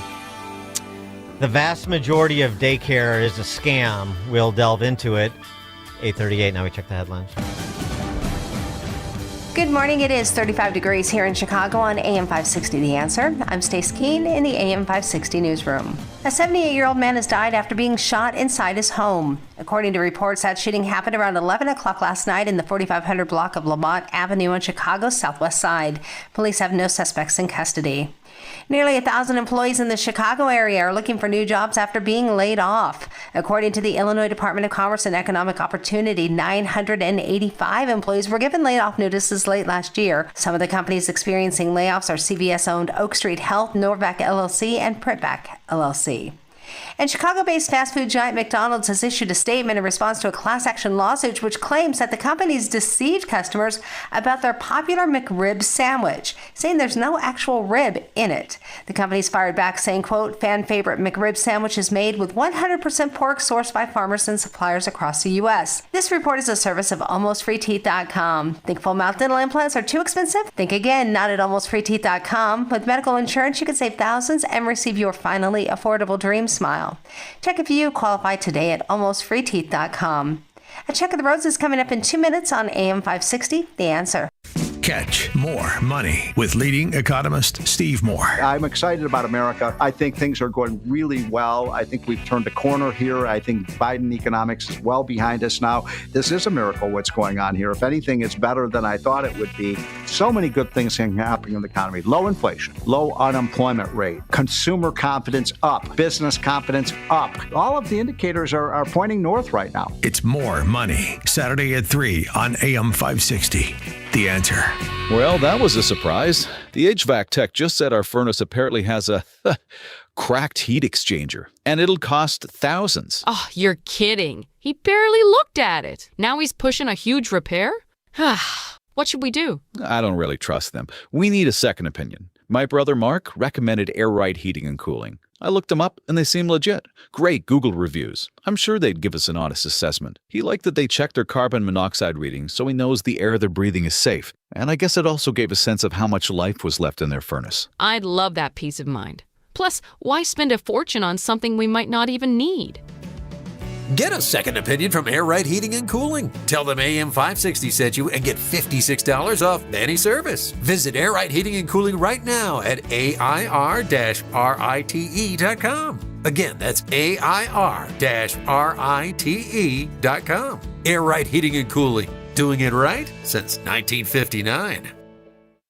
Making the switch to a new communications and IT company may seem like a big ordeal. But if you're not getting the reliable support, consistent internet, and secure solutions your company needs, meet Access One, your local Chicagoland IT experts. Access One has been powering Chicago businesses with secure, reliable IT solutions for over 30 years from our headquarters right here in the West Loop. Whether it's VoIP phones, dedicated internet, managed cybersecurity, cloud backups, or 24/7 support, Access One is here for you. Serving thousands of companies from Naperville to the North Shore, Access One is Chicago-owned and Chicago-run, a trusted IT partner for law firms, clinics, tech startups to manufacturers. We'll make the switch easier than you think. Let's talk. Call 800-654-1555 or visit accessoneInc.com. Rated top 5% in customer satisfaction and a Better Business Bureau A+ rated business. That's accessoneInc.com. Tech made personal, locally. This hourly segment is brought to you by Forever Remodeling, stress-free and high-quality remodeling. View their stunning transformations online at the number 4everremodeling.com.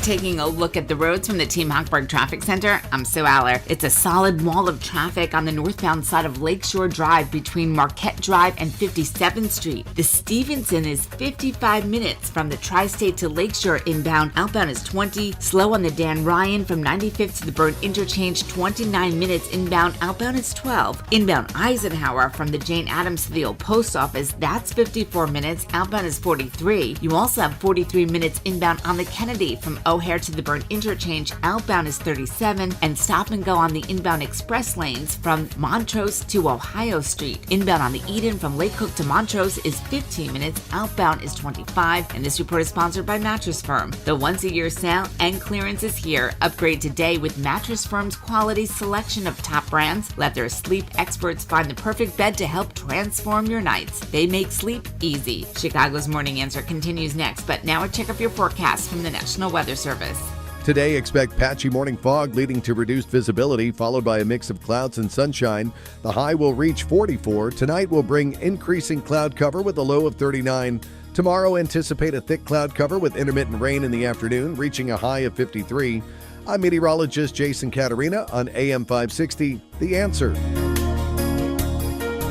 Get the latest weather, traffic, and news updates online at 560theanswer.com. Now, from the Signature Bank Studios. Only the biggest stories, only the biggest guests, and only the biggest opinions. This is AM 560, The Answer. Top of the morning, Dan Proft. Reports continue to pour in from Washington State to Maine.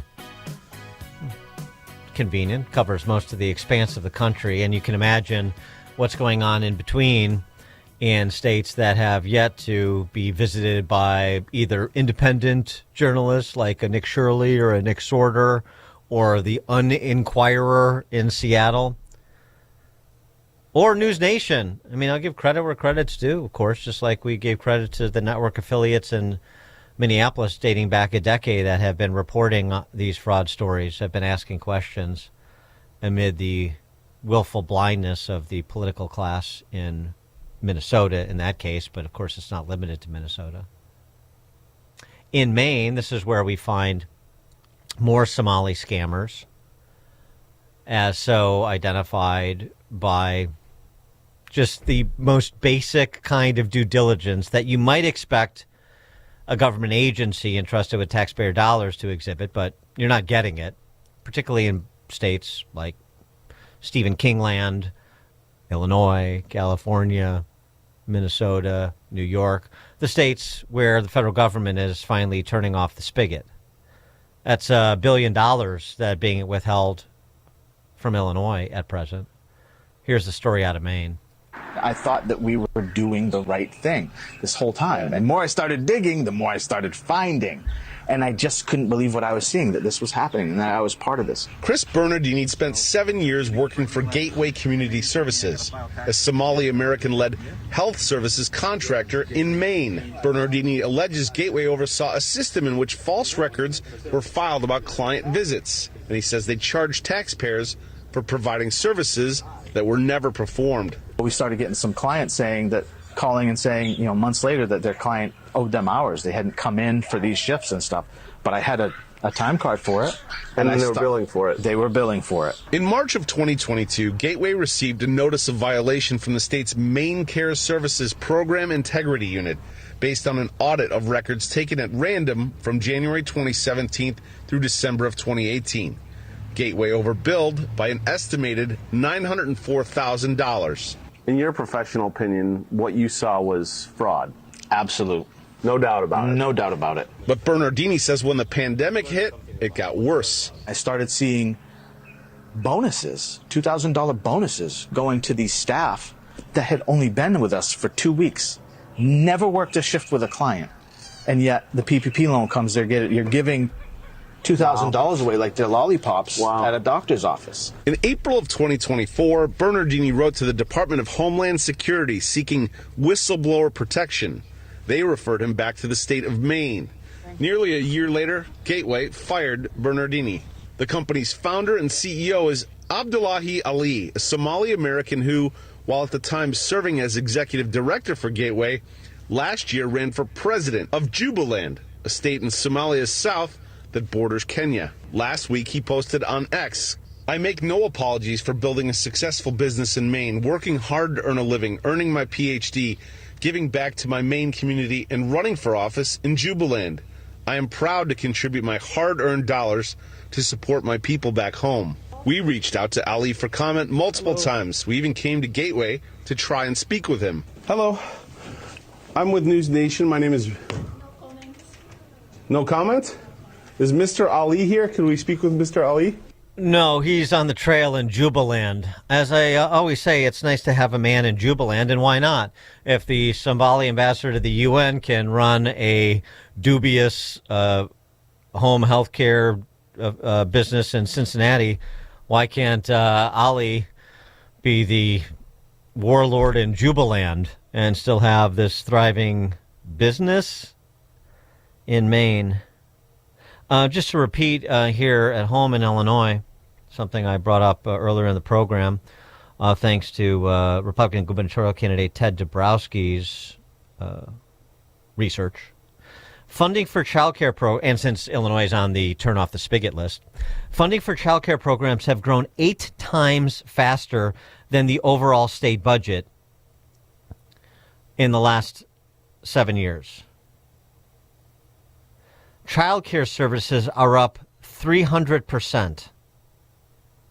300%. 8 times the growth of the budget. This is a state that is hemorrhaging population. This is a state that was number 2 on the U-Haul out-migration list behind only California. So either, as I said earlier, Governor Pritzker's policies have driven everyone into poverty such that they qualify for these government transfer payments, or there's something else going on. For more on the topic, we're pleased to be joined by Joy Pullman. Joy is the executive editor of The Federalist, thefederalist.com. She's also the author of False Flag, Why Queer Politics Mean the End of America. Joy, thanks for joining us. Appreciate it. Thanks for having me. I mean, there's so many different areas here that we've seen just the reporting on, from medical transport companies, home health care companies, assisted living companies. But, of course, the headliner has been daycare. And you wrote a piece over at The Federalist how the vast majority of daycare is a scam. That's right. I think people need to, this is a good opportunity for people to realize that the fraud goes even deeper than, these shocking numbers and these stories that you just kind of give your listeners a taste of. And the reality is that we would consider, something a fraud if you paid a bunch of money for it and not only got nothing in return, but actually got worse results in return, right? So if you, I paid for a home security system and it actually invited robbers to come into your home, right, to increase the rate of crime, you would say, wow, that was pretty fraudulent, right? It did the opposite of what I was promised. And so the same thing is actually true in daycare. Now, this research has been suppressed for a long time because of this interlocking nest of public benefits that you're talking about, right? This is basically a kickback circle where public funds go into campaign funds, which, then again, the people elected with those dollars go around and turn around and open the public funds spigot even further.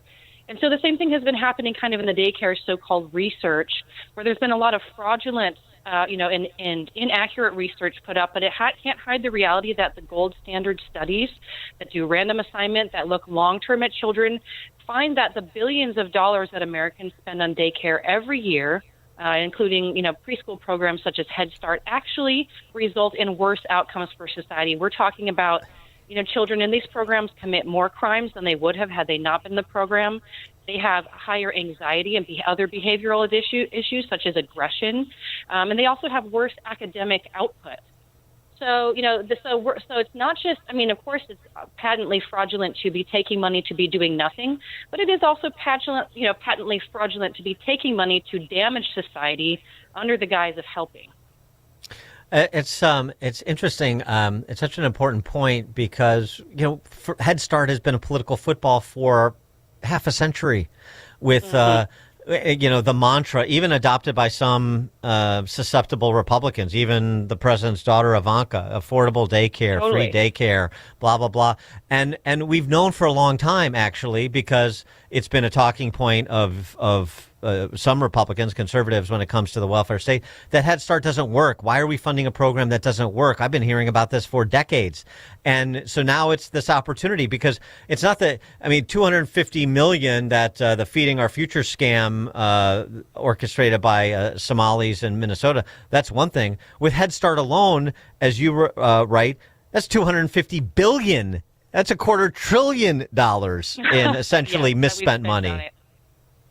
Correct, right. And so, what we're really seeing is that pretty much if you have a large government subsidy program, such as daycare, such as Medicare, what you're doing is basically creating, this thing by what politicians do is use it to buy votes, right? And so at that, really for them, it's not about actually outcomes. It's not about health care. It's not about, helping families. That is just a sympathetic cover to them using the public fisc to buy votes for themselves. And that's really why the country continues to degrade while we continue to spend more and more dollars of our children's future, money. And when we don't see things improve, we see it get worse. And that's because this is really not about actually benefiting Americans. It's about lying to Americans and bribing us with our own money to ignore what we can see with our own two eyes. In the irony of ironies, it may be better to have these ghost daycare centers than an actual functioning daycare center like in the Head Start program, right? For first do no harm. I think people can just consult their own experience, right? So if you have any experience, I'm a mother, right? I have had tiny newborn babies in my arms. I've cared for them. You look at them and you know this child cannot be separated from me without creating a massive attachment and bonding problem, right? If you had a baby in your womb for 9 months, that you are the only thing that child knows. You are deeply connected, emotionally, physically with that little person, and that little person needs you, the mama. You're the smells the baby understands. You're the noises the baby understands. You're the heartbeat, the rhythms the baby understands. And so to take that away from a baby, a couple weeks, couple months out of the womb is deeply traumatizing. And so if you traumatize a little child, everybody who's involved in, say I have friends who've adopted children, right? They know about, the trauma of separating a child from the mother. And so we should just, if you apply that, of course, en masse, to the fact 30-40% of American kids undergo that kind of separation now, and we call it good, well, then you can say, oh, my goodness, no wonder we're having, increases in people really not being able to mature, to enter adulthood, to launch. They have these deep kind of attachment issues that we are funding with taxpayer dollars, making our society worse with our own money. But then, you don't want to come across as callous. You don't want to be a meanie.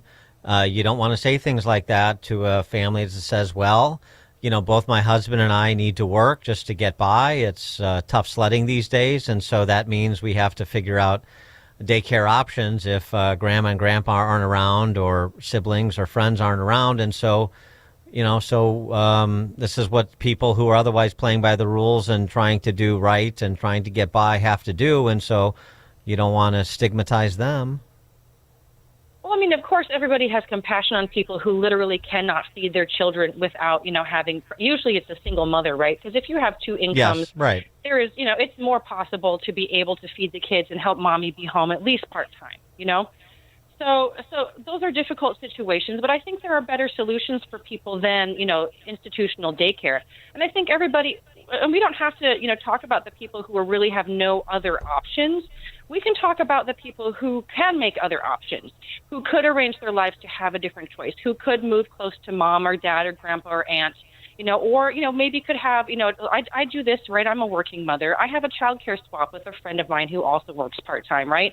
We trade off the times that we in our homes are watching three little people together, and so, I think if people were really understood how important it is to a little child to have that attachment, then we would be motivated to seek ways to solve, this problem without, really demanding something that is damaging to the child to be done to most children.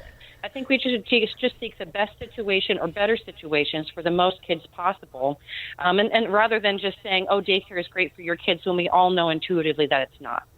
It's really a dastardly thing that the government does. It's very much like K through 12 education, government education, which is to say, we're going to extract all this money from you, but you get, quote unquote, free K through 12 education. We're going to extract all this money from you, but you get free daycare.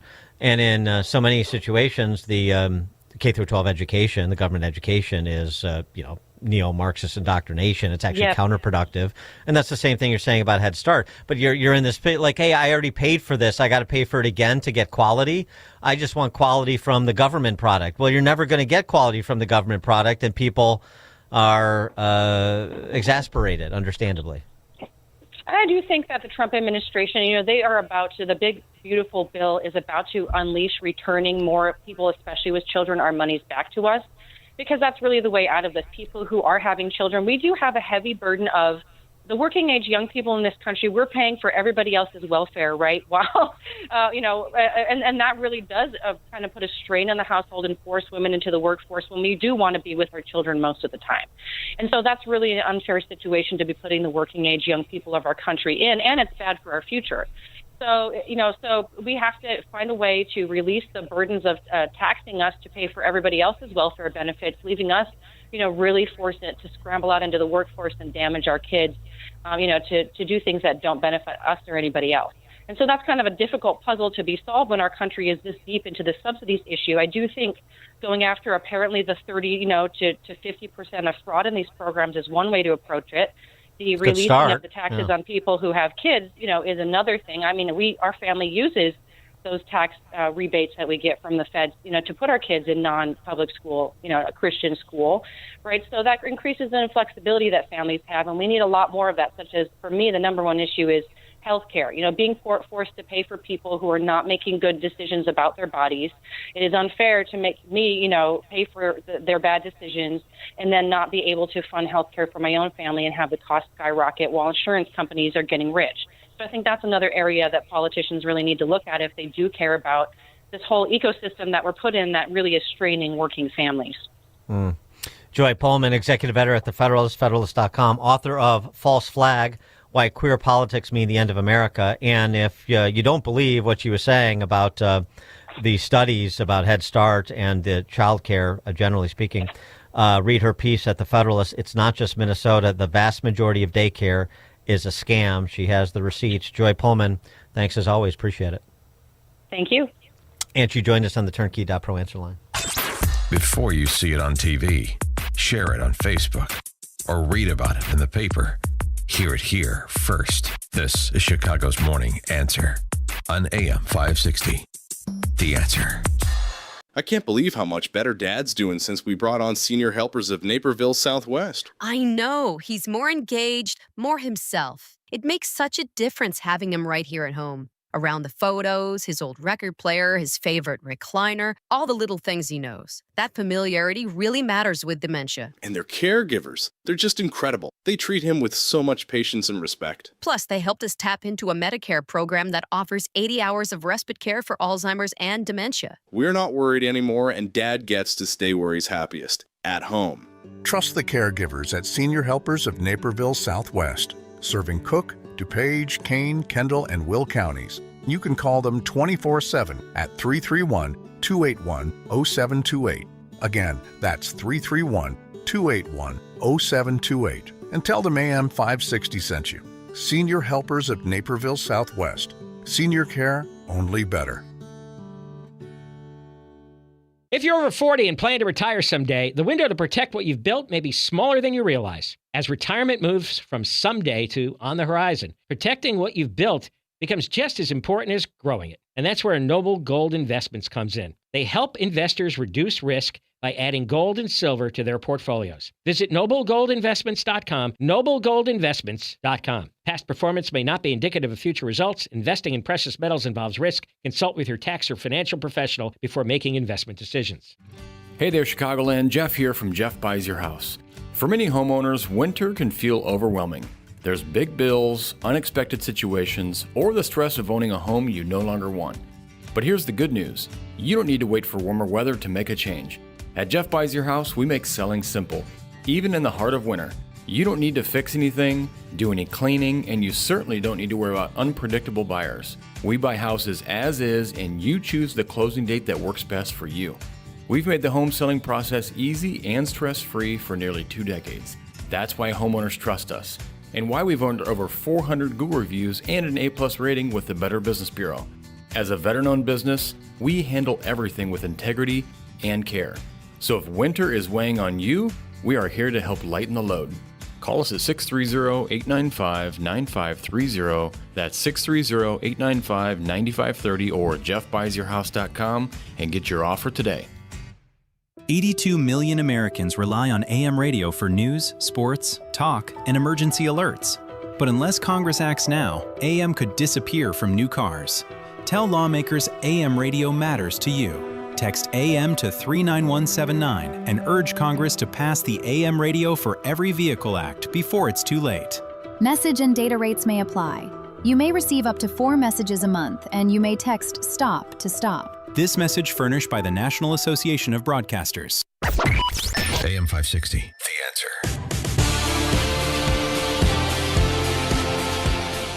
Top of the morning, Dan Proft here. Since Steve Moore was carrying on about the Bears so much, and we're T-minus 3 days from Bears hosting the Packers, Dave Swirsky's final parody song for the regular season. Eagles losing means the Bears are still the 2 seed. And the next opponent now is not a mystery. For the 3rd time now the Packers and the Bears meet. Dare the Bears will start their epic 4-game win streak. Nice kazoo. Time to go out on an epic 4 streak. Now it's all down to this next 4-game win streak. None. That's all the points that we had until the fourth. Couldn't slow them down, then we couldn't get a score. 2 losses to Dan Campbell, yeah, the Lions won the war. But that's done. Now onward. Yeah, we lost, but hey, the Bears are still the 2 seed. All that matters is this next playoff victory. Wipe the pain of this loss now from your memory. Now the Bears will start an epic 4-game win streak. Time to go out on an epic 4-game win streak. Now it's all down to this next 4-game win streak. The Bears. Very good, as always. I like, using something current for parody song, the NFL's version of Weird Al Yankovic, the Shabuzi. That's very good. And the writing is always good. Impressive. It's a little insulting. The Bears are only a 1-point favorite. I think last I saw, a 1-point favorite at home against the Packers, since they split the season series, and they're the division champ and all that. But, history being what it is. I'll tell you, I saw a story about these watch parties that are happening in the possible future homes of the Bears. So like Arlington Heights, Northwest Indiana. Just as an aside about Northwest Indiana, not that I think that's where the Bears wind up. They're going to wind up in Arlington Heights. Okay. And I also don't think they're going on a 4-game win streak, because I don't think any NFC team is going to get to the Super Bowl by having to go through Seattle, which they do. But a good piece in City Journal we didn't get to today. Maybe we'll delve into a little bit more deeply. But talking about the resurgence of Gary, Indiana. And in part, its proximity to Chicago, the infrastructure. I mean, of course, people around here know that. But there are some good things happening in Gary, Indiana, such that you could see a real resurgence in that, the Magic City, as they say, along, as you've seen, the redevelopment of Northwest Indiana because of the population flight, in part because of population flight from Chicago. It's very interesting. And watch parties in Gary, Indiana. But if you want to go to the Bears' future home, that'll be in Arlington Heights. Thank you for joining us. More tomorrow. It is now 9 o'clock, AM 560 WIND. This is a Fox News alert. The U.S. military takes action again. This time at sea. I'm Dave Anthony, seizing not 1, but 2 oil tankers. We're just learning that before dawn, U.S. forces took control of what Southern Command posted on X was a stateless, sanctioned dark fleet vessel in the Caribbean. The other tanker was captured by U.S. forces in the North Atlantic. Before Russia could take it, its Navy was getting ready to escort it. The ship, previously known as the Bella One, had been accused of violating American sanctions and shipping Iranian oil. The ship has also transported Venezuelan oil in the past, but is reporting to be empty right now. Photos showing a U.S. Army Little Bird helicopter with a boarding party on the skids have been seen abeam of the tanker. Little Birds are flown by the U.S. military's elite 160th Special Operations Aviation Regiment, known as the Night Stalkers. This is the same unit that flew into